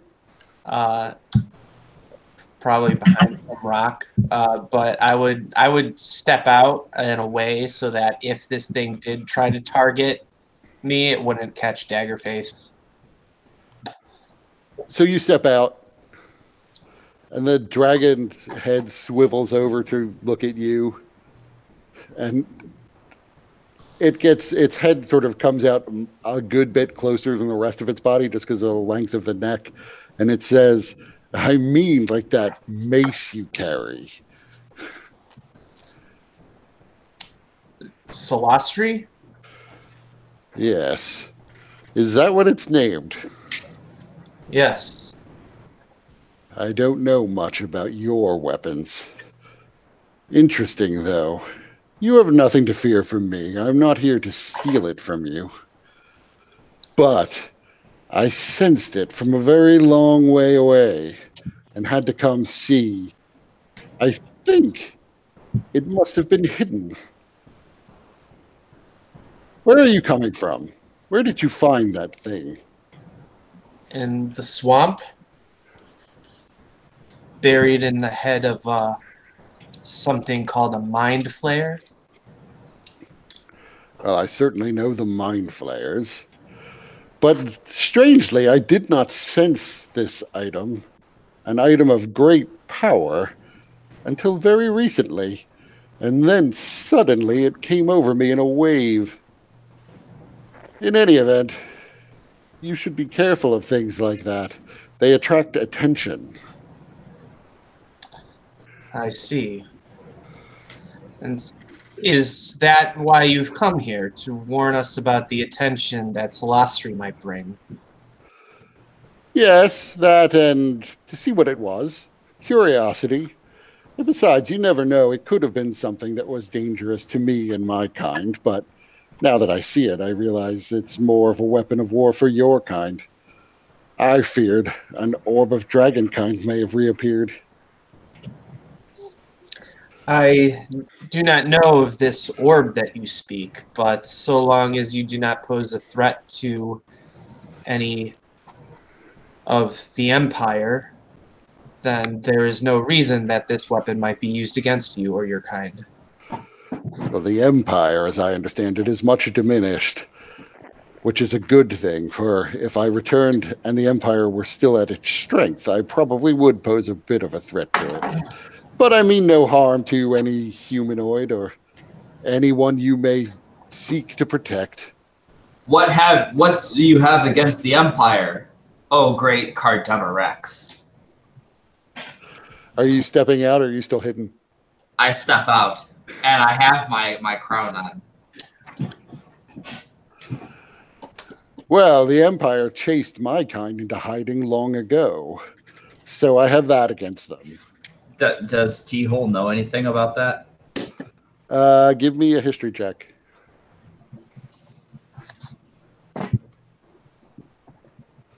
So here's the typical history. You can figure out how T-Hole reinterprets it.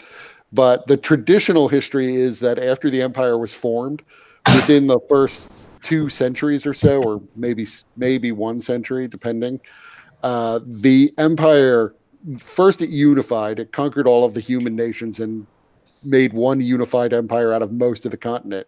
It then set about trying to drive back all of the monsters of the world, and dragons were sort of first on that list.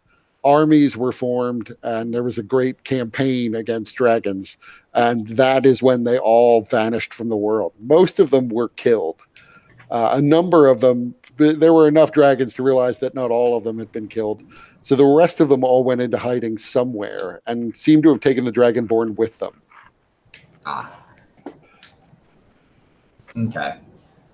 Ah, yes.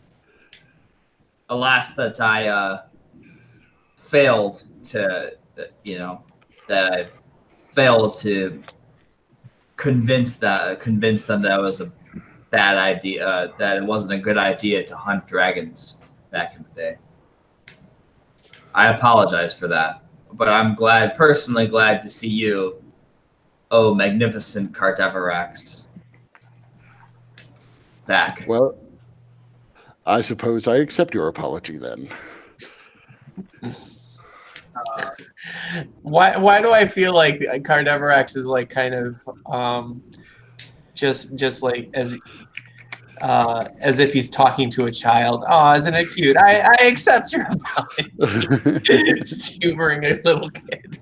You also have to remember, T-Hole is wearing multicolored dream pants. Oh yeah.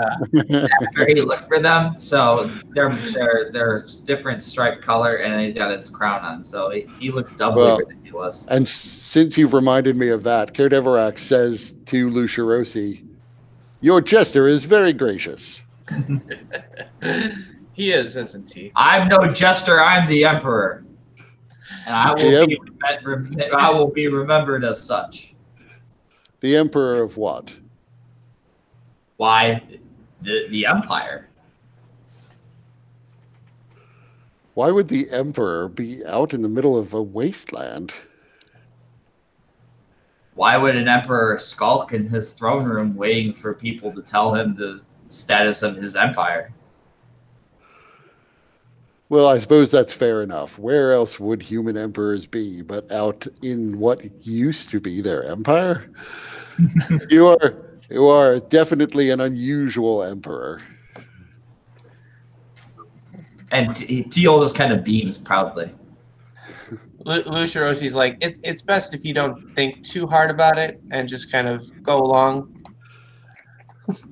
So, May I approach and at least view this object more closely?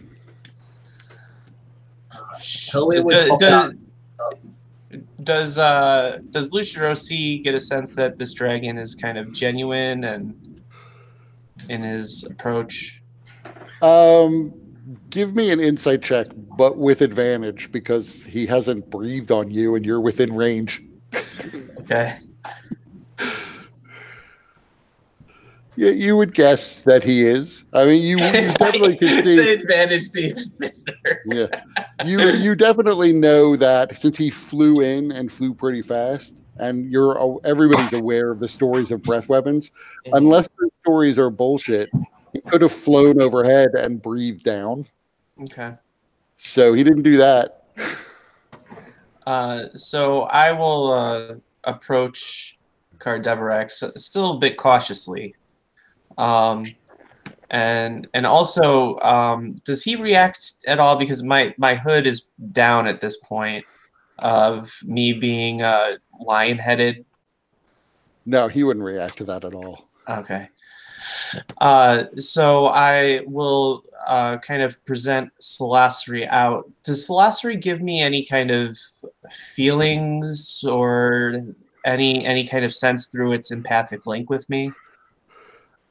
Salasri is clearly signaling that it inherently distrusts dragons. It does not like dragons. Okay. You don't get the sense, though, that it's this dragon in particular or that it knows the dragon. The sense you're getting is that dragons are corrupted and bad. Okay. So I will present it, but at a distance. So how close are you going to get? What's the striking range of its neck? It can probably strike out to about 20 feet from its body. Okay, so about 20 feet from its body. So it lowers its head to get as good a look as it can. And anybody who wants to can make an Arcana check. Luciorosi, you can see its eyes are sparkling with some sort of magic. And you would guess that it's using some sort of magic to read the object. Mm-hmm. And you're also definitely getting the very real sense that Salasri does not like being held up for inspection by this thing. Okay. Then I will, as politely as possible, say, Kerdeverax, is your curiosity sated?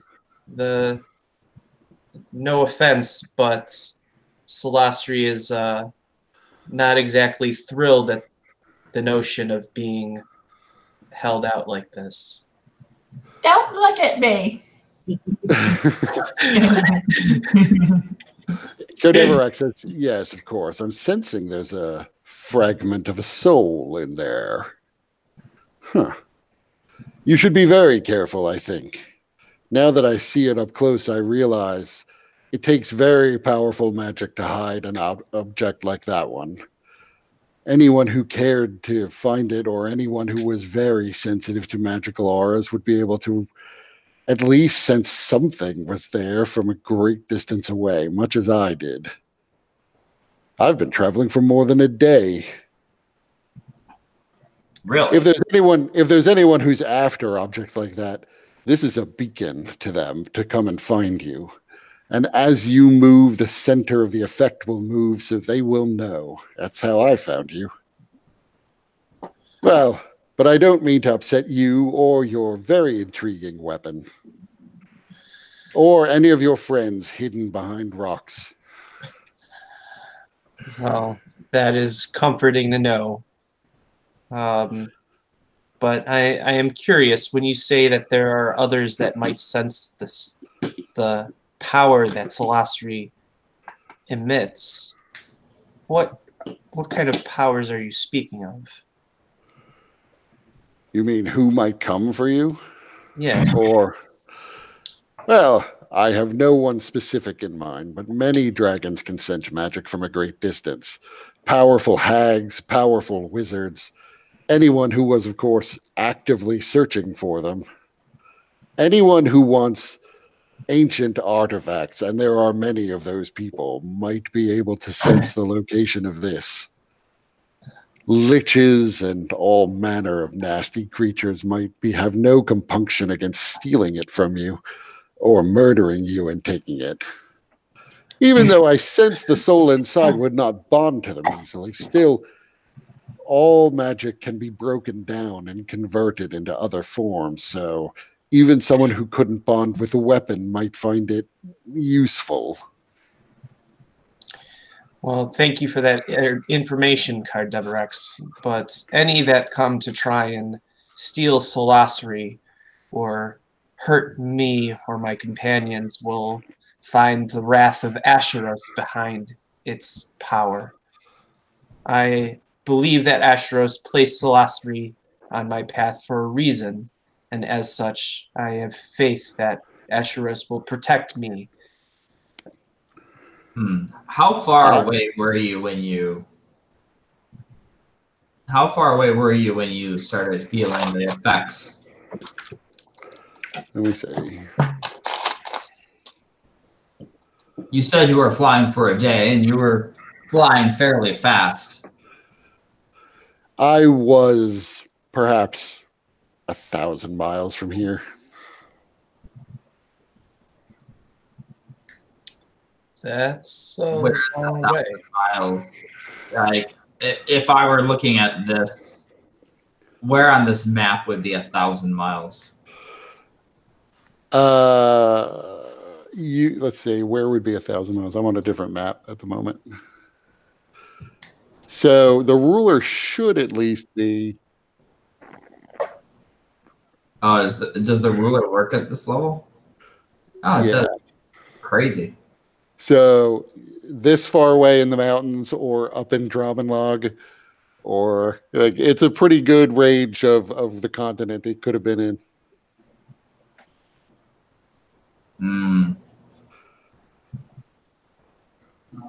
I think at this point, Helwe would probably announce himself. He had his bow drawn. He'd be like, you'll stay away from that donkey if you know what's good for you.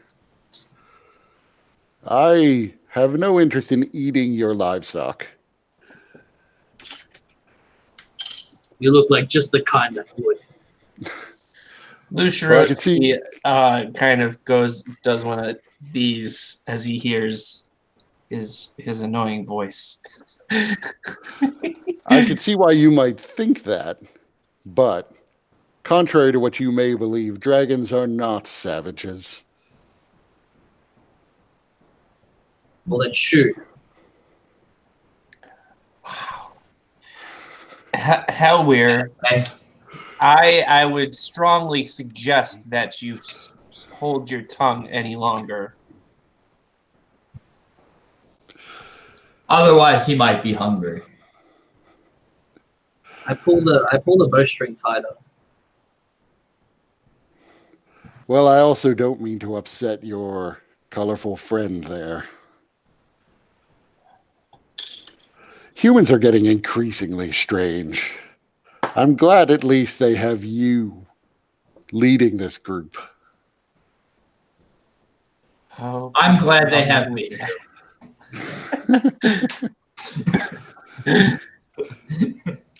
Like I said, your jester is most amusing.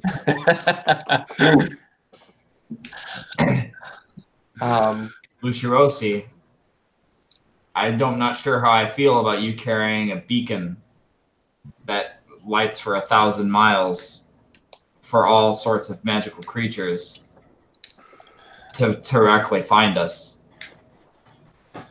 Well, we can talk more about that a bit later.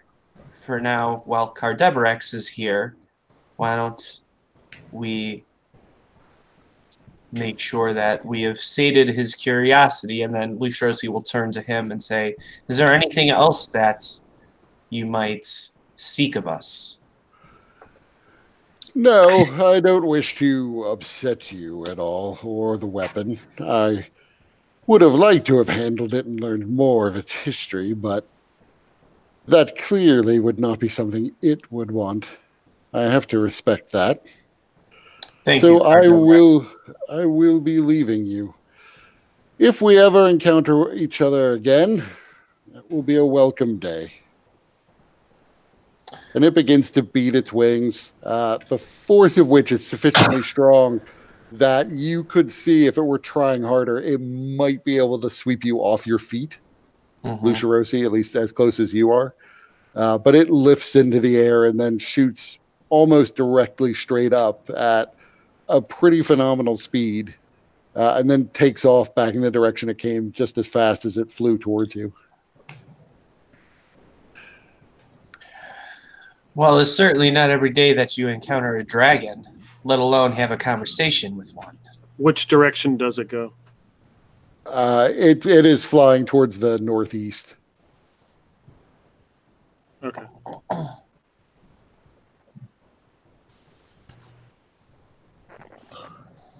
Like the cardinal direction northeast, or just like north and east? It's the cardinal direction northeast. Okay. So it probably came from the far side of the mountains, unless it turns at some point in its flight.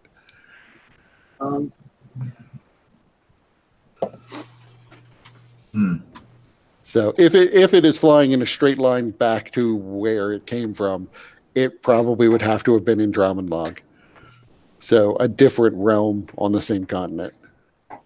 Okay. And you would sort of gather from what you know that probably that dirty white color means it's predominantly akin to a white dragon, because most of its scales were that color.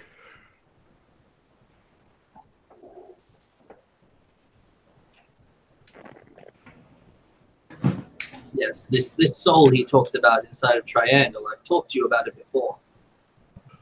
It is that Sigurd character. Hellweir, you're confused. The dragon Gardebarex was referring to Salasri, Yes. the mace. Inside of the mace is Sigurd. Well, we're not really sure. We're not really sure who or what might be within Salasri. I do. How do you know? I've seen it. Triangle. In a dream?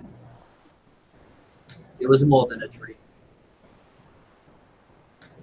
Well, Ashros seems to have blessed you with his holy fire. Perhaps he's blessed you with vision as well.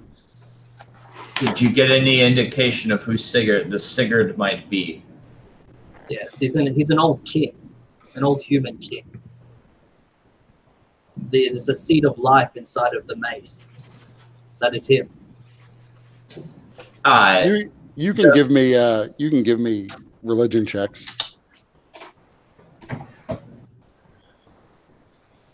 Bum bum bum.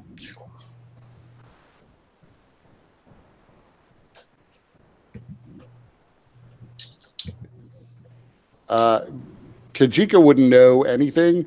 The Lucirosi and Teal, you would know the name Sigurd as just a sort of ancient holy warrior. His mostly what you know about him is he's sort of used as a tale of redemption because at one point he fell out. He was a warrior fighting for Asheros in the Gods' War. He at some point had a crisis of faith and sort of lost his faith in Asheros, but then actually repented in good faith for his apostasy, and Asheros accepted him back in. But the details of his life you wouldn't know. Okay. To the extent that you do know, you kind of picture him as sword wielding more than Morningstar wielding. Interesting. Well, that Hellweir, that certainly is interesting information to ponder. Is this a weapon you picked up during the campaign, or did you start with it? No, I picked it up from the swamp. Okay. I think just before you came on board. Okay. There were a bunch of undead creatures trying to kill dryads, and within all of this, this mace seemed to be calling out to Lucirosi. Okay. And it was it was in the corpse. It was being held by the corpse of an elf woman in armor, and she was bashing in the head of a mind flayer as the mind flayer was simultaneously getting its tentacles into her brain. Okay. And they died in that position in the swamp. Okay.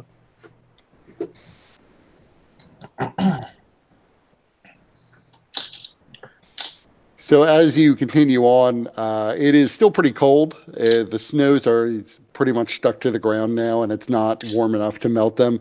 But the chill really does leave the air as Cardeverax flies away. So it's at least somewhat more pleasant, although still very cold, and you need to bundle up in order to avoid suffering the effects of it. You can tell me, do you prefer, there are various towns that sort of dot the road. Are you primarily going to be like staying at inns or staying outside? Tino would prefer to stay at an inn. Yeah, same with Lucirosi. Especially because any town that we encounter, there might be people needing to be healed. Hey, baby. So, go ahead. I think Hellweir would probably be interested in maybe staying outside, just doing it rough. You haven't earned the right. So are you going to stay outside even if they're staying in an inn? Yeah, probably. I'd make tent up somewhere outside the city. What about Kajika? So are we taking the same path that Duke What's-His-Nose took? Probably. You don't necessarily know what path he was taking, but there aren't that many roads, so I assume you're taking the one that's you imagine to be the shortest. There are many road signs, so you're sort of just kind of traveling east along the sort of major paved stone road. It's an old imperial road. Okay. Yeah, so I don't know if he's a big blabbermouth and told all the innkeepers to make sure that some hobgoblin doesn't stay at their inn. So I'm going to stay with Hellweir. Okay, so the two of you are going to camp outside. It's good to split the party. The two of you will camp outside the towns, and T-Hole and Lucirosi will camp inside the towns. So later that day, you come to a town. As you get close to it, you realize that there is a good degree of people standing outside the town already. And when you approach, they immediately turn and point and say, "There's another one!" And they come rushing over. Most of them, they're not armed per se. A few of them have makeshift clubs and things that they might use to try to hit somebody with something, but most of them appear to be unarmed. And they're like, you get that hobgoblin out of here. I don't see a hobgoblin. He's right there. You guys are racist. Against hobgoblins? You're goddamn right.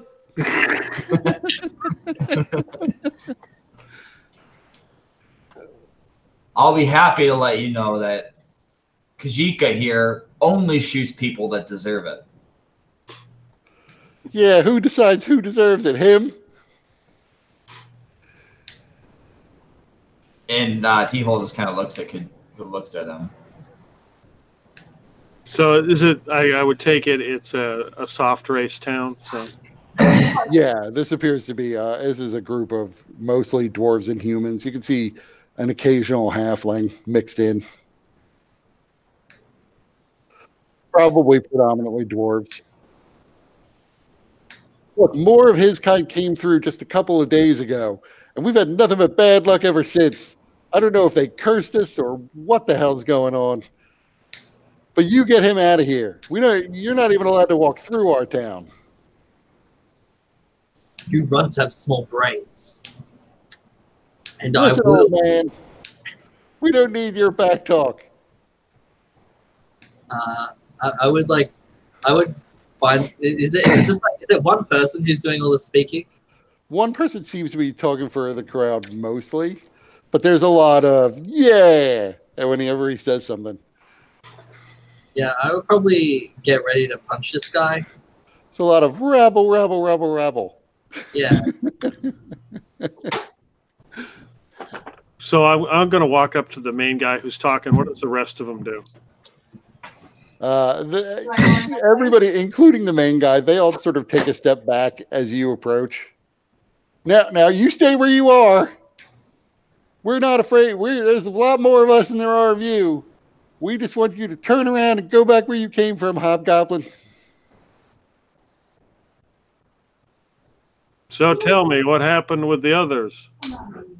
They came in talking about how first they were asking about what troubles we had, and then they just made everything worse. I don't know if they put the whammy on us with their black magic or what.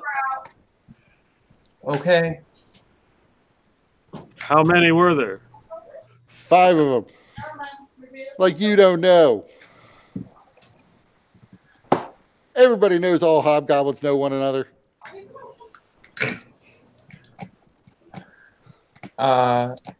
What troubles have you had in the past couple days since they've left? The wells, people have started to get sick from the well water. The well water tastes like ass. Then why do you drink the well water? What else are we going to drink? What did the well water taste before?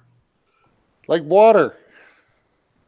Hold on. You said that you have people who are sick. Yeah, lots of people are sick. Well, I am a paladin of Ashros. I might be able to lend some assistance. And this snow started to fall, covered all the roads. Everything's all slippery. People falling, breaking their ankles. Do you have broken ankles, sir? I don't, but some of the people who are still in town do. We came out to try to find those hobgoblins and be done with them. And here we find another one. Another one's coming up, sneaking into town. This goddamn magic. You would have failed miserably, armed as such. Like I said, there's a lot more of us. We could take out 5 of them. Now. There's no need to go towards violence. Besides, we have garlic. See, some of them's like hold up, like cloves of garlic. I take a step back. You see, wizards can't stand the smell of garlic. It renders them powerless. And T-Hole is kind of like, and he's like looking, and he's like, All right. You sure they were hobgoblins? Well, I don't know what foul magic they might have used to disguise themselves, but they were hobgoblins. They looked a lot like you, in fact. Not all of them red-skinned. Some of them were gray or green-skinned, but one of them looked like he could be your brother because he was red-skinned just like you, like a devil. That's racist. Against hobgoblins? Damn right it's racist. Did this person say what their name was? They did not. All right. Look, we're spending a lot of time talking, but we're wasting time. Do you require our assistance to heal the people who are sick, or not? Like we're going to trust you to come in and take care of people. You're traveling with one of them. Do you have your hood up or down? Sorry, my internet froze. What? Do you have your hood up or down? Right now it's up. Then they would just say, "No, we don't want the people traveling with the hobgoblins to cure people." Do you not recognize my regalia? I am a paladin of Asheros.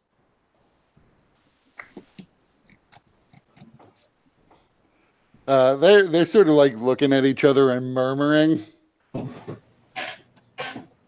Well, we don't know anything about your fancy pants armor and symbols. But you know Asheros. Of course we know Asheros. All right. Praise be to Asheros. Praise But be. anybody can put on a shield, pretend. Why are you traveling with a hobgoblin if you're a paladin of Asheros? Shouldn't you be smiting the hobgoblin? No, I should be leading it to the path of Asheros, so that it may join us in the lights. Clearly, you guys aren't a strict follower of Asheros. Otherwise, you would have known that. Even I, your beloved emperor, know that. Once a corrupt being, always a corrupt being. Some of them are like, a few of them are murmuring at the emperor comment, but a lot of them are just, they're very disappointed to hear this leading corrupted beings to the light thing. Look, we didn't have a problem. We understand what the law is. We're not allowed to commit acts of violence against hobgoblins except in self-defense. Very good. This is self-defense, though. We need to find those hobgoblins. We need to kill them, and then the curse will be lifted. Or you can allow us to look into what is causing the sickness, and we might be able to help without bloodshed. But that's less fun. Yes, it could have been elves which did it. Maybe elves dressed up as hobgoblins. That does sound like something they would do. Elves are far too stupid to come up with a plan that elaborate. He has a point. Yeah, that is true. Checkmate, sir. Fair. If you want to come in, we'll let you look at some of the sick people. But if we don't need you. I didn't say you could stay. Your hobgoblin friend has to stay outside. And no magic unless you clear it with me. Who are you? You're not going to have more curses. I'm Finbar. Finbar, what position do you hold within this village? Well, I'm the town Cooper. What's a Cooper? I make barrels. T-Hole just kind of narrows his eyes. Like, boy, it's nice being the 1% doesn't know what a Cooper is.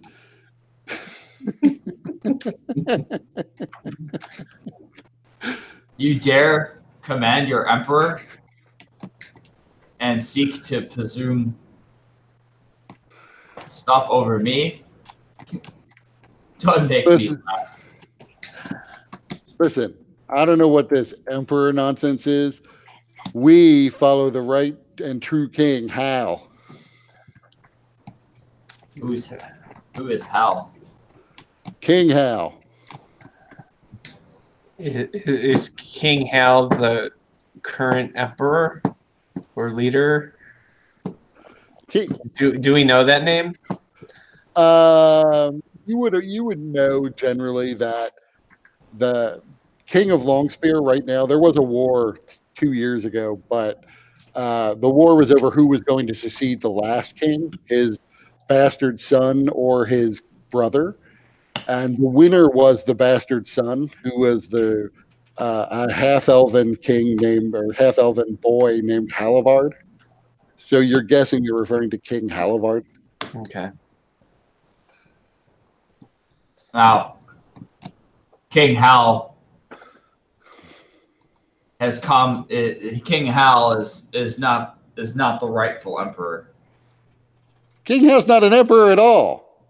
Precisely. Who is this guy? He's a king. King of Longspear. Right, and I'm an emperor, and I'm the emperor. Kings are subservient to the emperors. Do you not study your history textbooks? All right, this is getting preposterous. And then Lucerosi brings out his mace, Salasri, and then he channels energy through it to create and he casts daylight as a means of trying to demonstrate his connection to Asheros. Give me a persuasion check with advantage.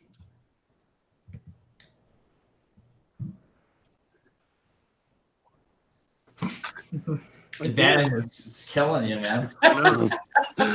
So you do that, and somebody in the crowd yells, "He's trying to hex us!" And another group is very impressed. So half the group is panicking.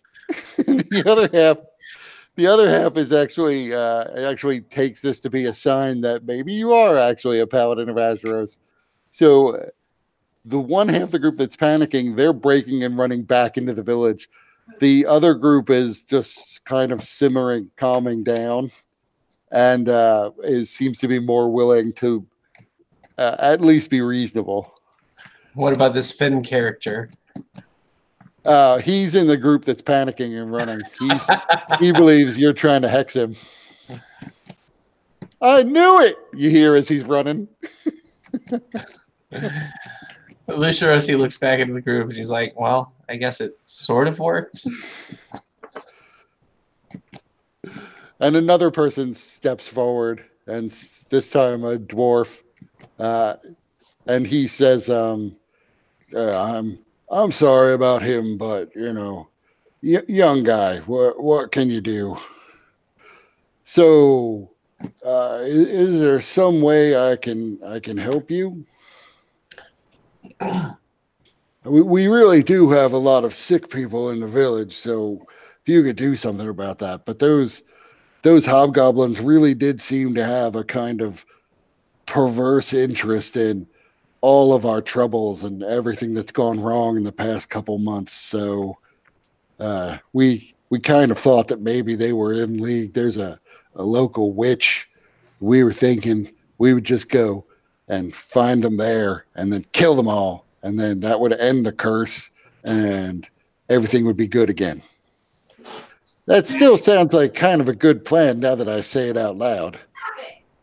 What with our garlic, it's hard to see how they'd have any ability to really hurt us. You're probably right. Now, you mentioned a witch? Yeah, she's been around for a long time, but we usually chase her off if she gets too close to the village so that she can't hurt us. But every so often, she still manages to get off one of her evil spells and kill our crops or cause fires. she's a dangerous woman, but everybody's a little afraid of her. How do you know that she's actually committing these acts of destruction? Well, it's obvious. Not to me. I mean, Help me. I understand that you have to be there, but if you were there, you'd realize that. I mean, you haven't seen her. She's a witch, so there you go.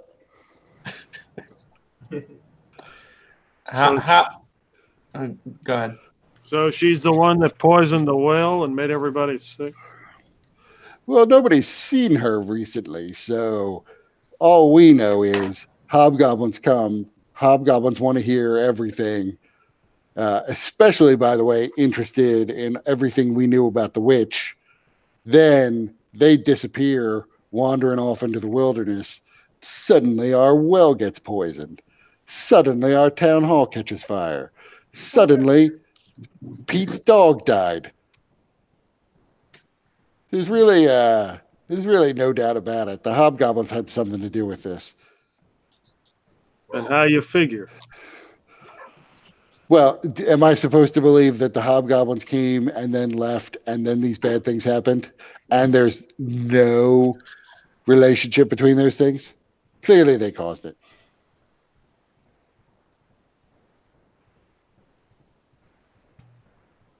Well, if that's what you believe, I guess it must be true.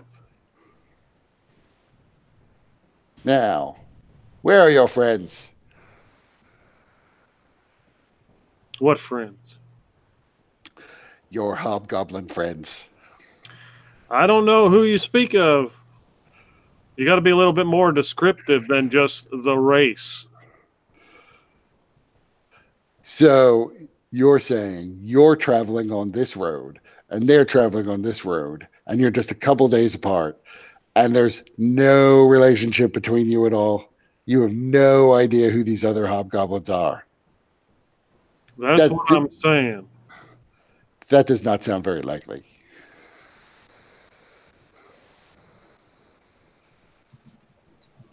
Well, I don't think we're going to get through to you today. In any event, there's no reason for you to stop in this town. Let your godly friend here come in. He can look over the situation. And then you people can mosey on around the town boundary and continue on your way.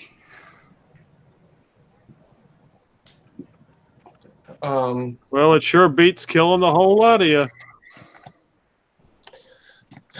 There's a good deal of murmuring at that too. So Lucirosi looks back at everyone and says, I have a prerogative to heal those that I can. Do you mind if I at least take some time to do so? Sure. Do you want me to fear them so they'll stay out of your way? No, please don't. We don't need more paranoia building.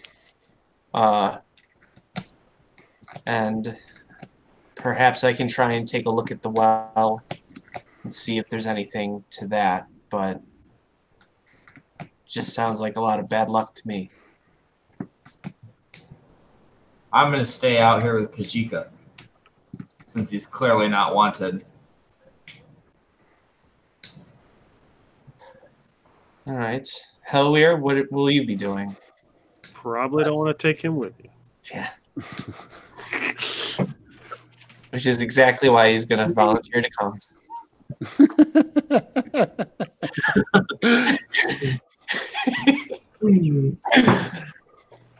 No. Well, it is- Is it still snowing? No, it stopped snowing when the dragon left.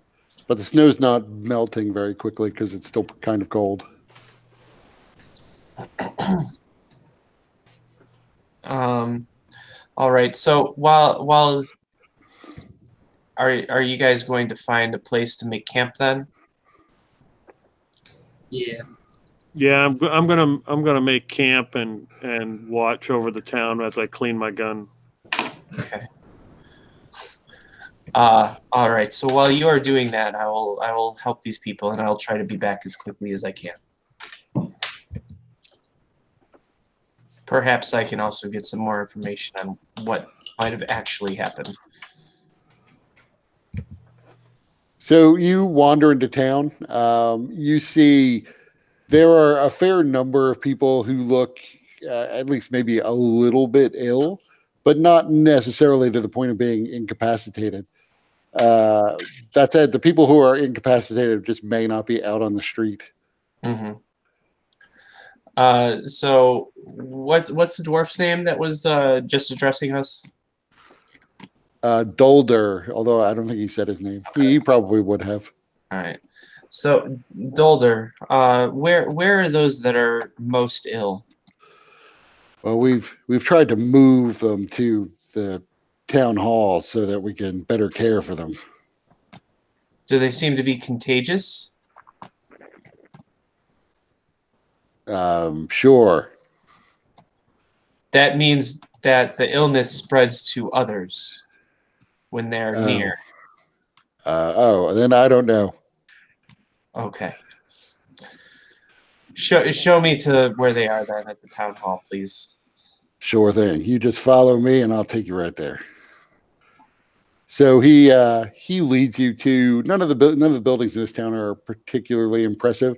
You can see as you entered the town, there is the church more or less dominates the skyline of this town. Everything else is of roughly the same height, 1 or 2 stories at most. But he leads you to a 2-story building that's somewhat separated in the middle of a square from other buildings around it. And inside, you do see there are a fair number of people, probably 24, who are in cots and on bedrolls and makeshift beds that have been laid out for them. Most of them, a few of them are walking around or ambulatory, but most of them are really just laying there, unable to walk. All right. Can I do a medicine check as I examine one of them to see if I can determine the nature of the illness or if I recognize it? Yep.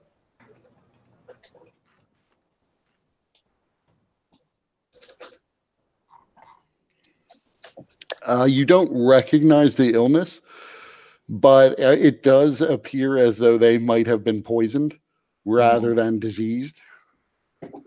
Okay. So can I assess who is most in need of help?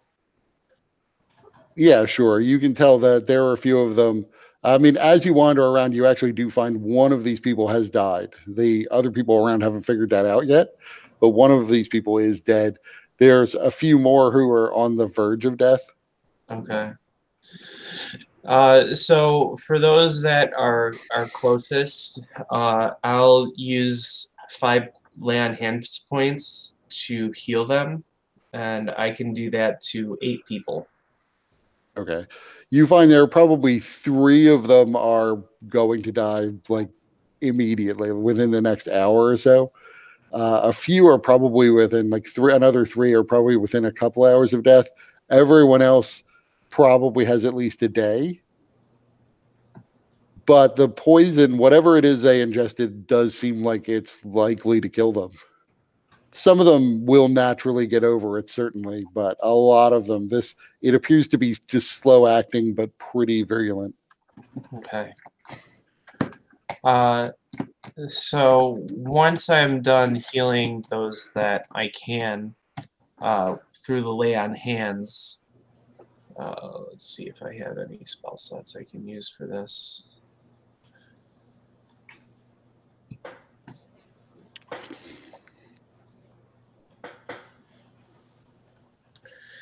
Would lesser restoration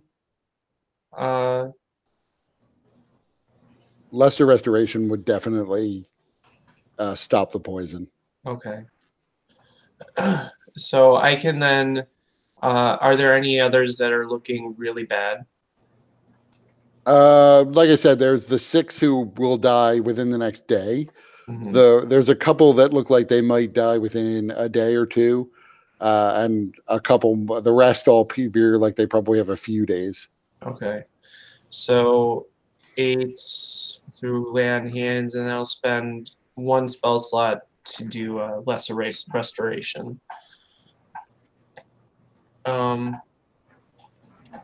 then while I'm doing that, I'll talk to them. And do I get the sense that it's all linked to the well? They certainly think so. I mean, their story is all pretty consistent. They've heard one version of this, so they're pretty sure the hobgoblins poisoned the well. Mm-hmm. I mean, one of them would say that it could be the witch. They were very interested in the witch, according to this one guy, and so maybe they were in league with her.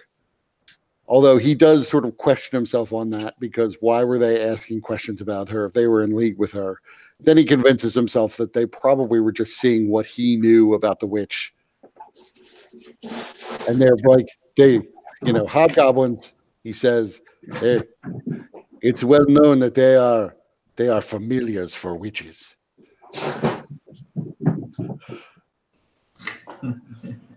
Sorry, my cats are being ridiculous. No problem.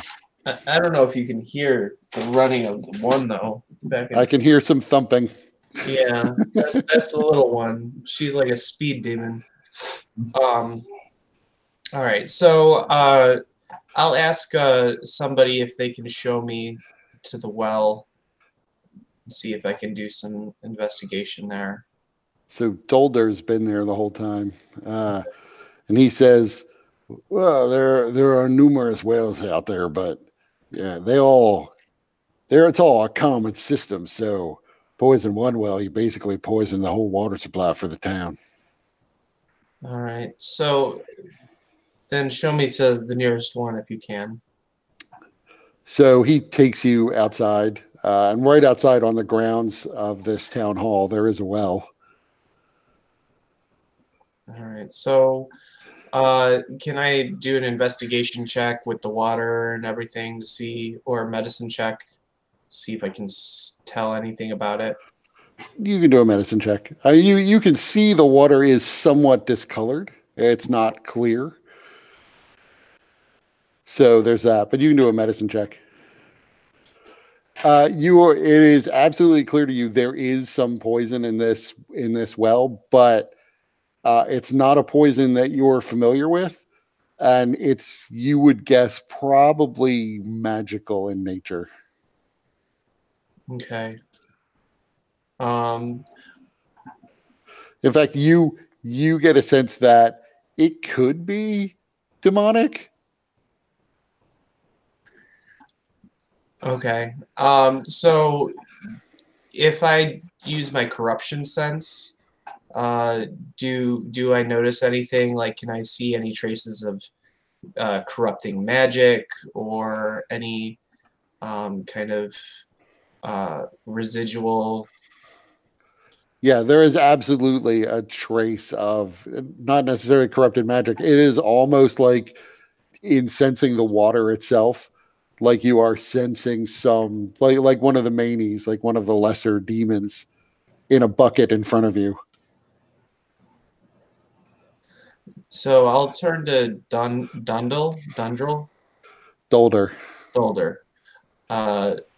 Is there some way of accessing the well?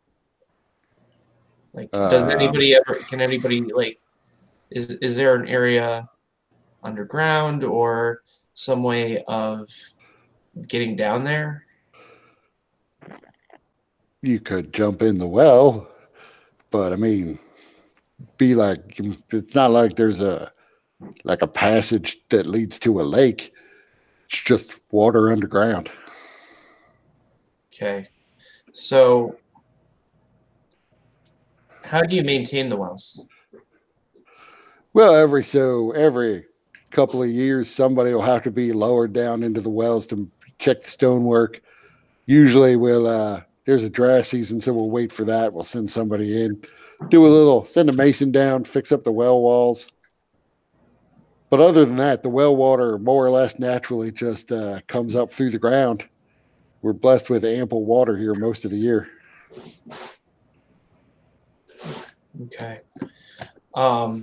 And I take it that the water level right now is too high to check on the well in the same way that your maintenance guys do.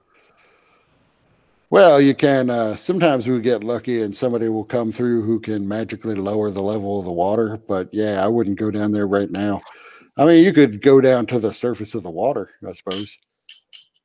Okay. But I mean, if you're looking for like a chamber, like an open chamber in the below the level of the wells, I don't think there's anything like that. Not that I've ever heard.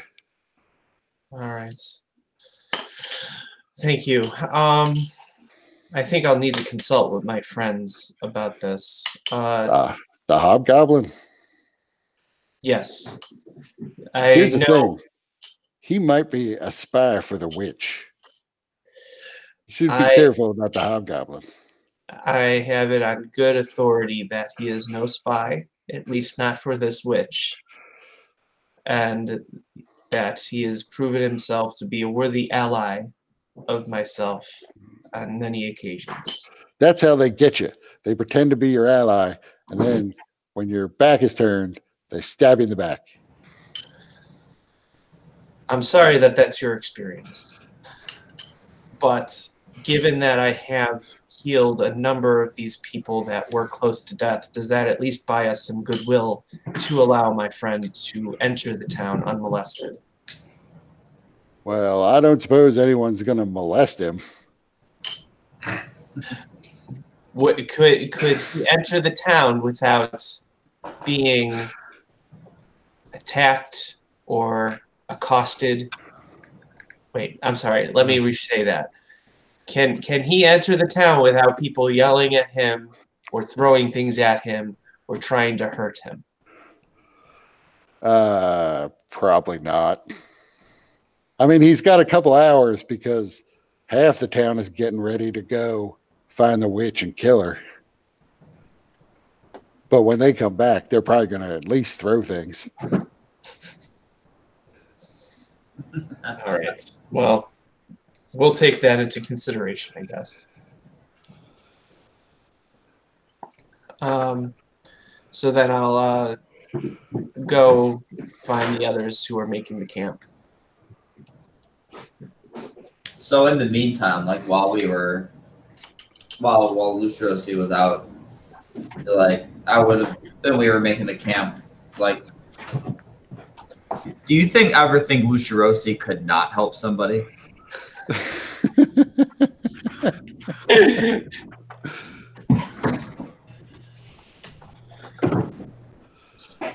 I mean, Yes, he's going to make it weak.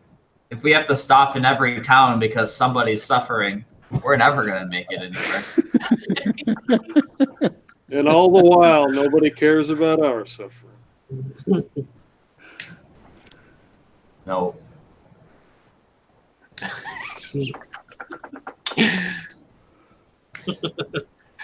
Well, Oh, hi, Lucia, I see. What's Daggerface doing throughout the whole thing? Daggerface would have stayed behind with to help set up the camp.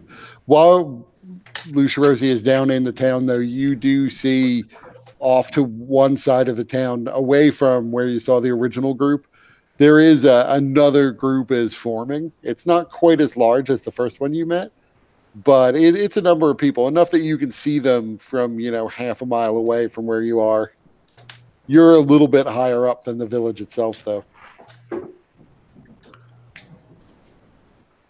And after about half an hour, they seem to set off, not exactly directly towards you, but sort of in the same general direction as where you are.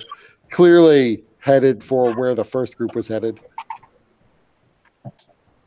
as long as they don't come over here. Teal is just kind of hands back, relaxing. Are you setting up a fire, by the way? I guess so, yeah. Should. Mm-hmm. So Fortunately, yeah, you watch Luciosi as you leave the town. You see sort of ahead of you, probably a quarter mile, there are a fair number of people you can see moving. It's you probably wouldn't see one person moving at that distance, but this is enough people that you could tell it's a little gang Or it's a headed off.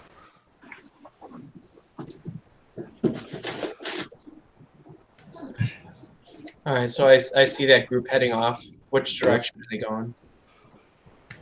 They are headed roughly west, a little like a west northwest, basically. Okay.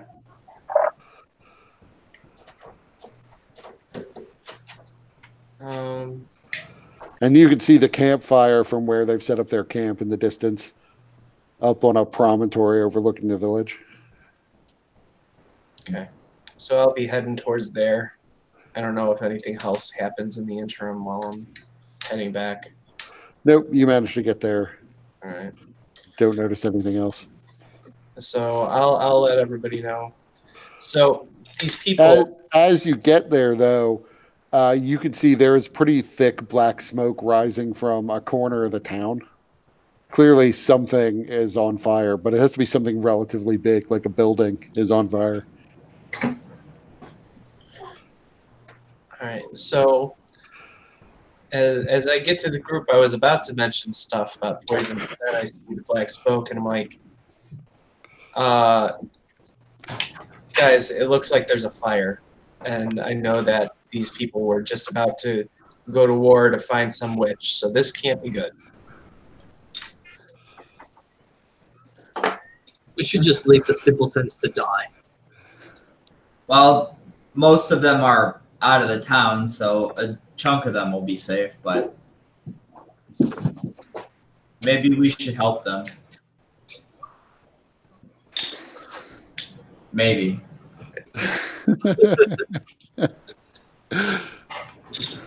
They are simpletons, after all.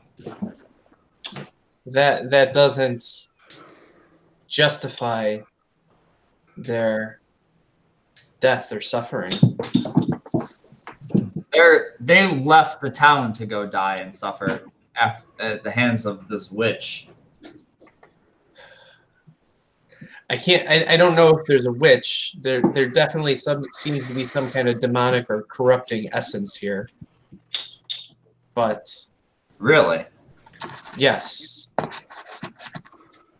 And I really think that we should go and make sure that these people are safe who are caught in the smoke and potential conflagration. There is a possibility there are elves there, so I will go. That's fine. And then let's go help them out. And then T-Hole thinks is like, Lucirosi, do you think that your mace, Solosri, could be attracting demonic presences since its power can be felt for 1,000 miles? I'm happy to have this discussion, T-Hole, perhaps when there are not buildings burning and people needing to be saved. We can talk while walking. Walking? What's Daggerface doing?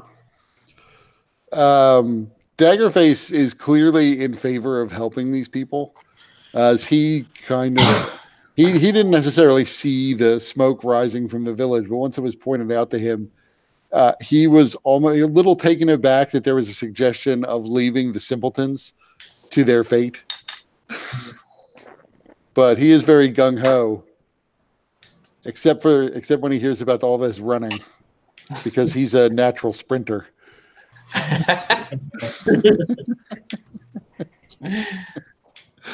So T-Hole will not run, but he will walk with purpose to the town. What's everyone else doing? Yeah, I'd be putting my stuff together and walking towards the place as well. Maybe a slight jog. So Luciarosi's gonna run. What's Kajika doing? Well, I'm not going to sit out here by myself. with mobs of these simpletons running around. You've got Sally, unless Hellweir's taking Sally. No, No, Sally's staying here. I guess I'll just roam into the town. Just guns Okay. out, ready to go. So yeah, you set your plan, and Lusharos is like, "Okay, everyone on 3. 1, 2, 3," and Lusharoshi takes off running. Mhm.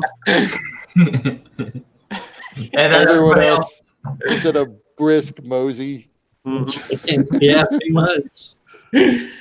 Daggerface is sort of in between because he takes off running, but is slower than Lusharoshi, and then gets out of breath and is like huffing and puffing until you catch up to him when he's caught his breath again and just runs. he's not walking speed. Right. So he is essentially keeping up with the slower group, but trying his best to keep up with the faster group. That's a good place to end it for this week. All right. Cool.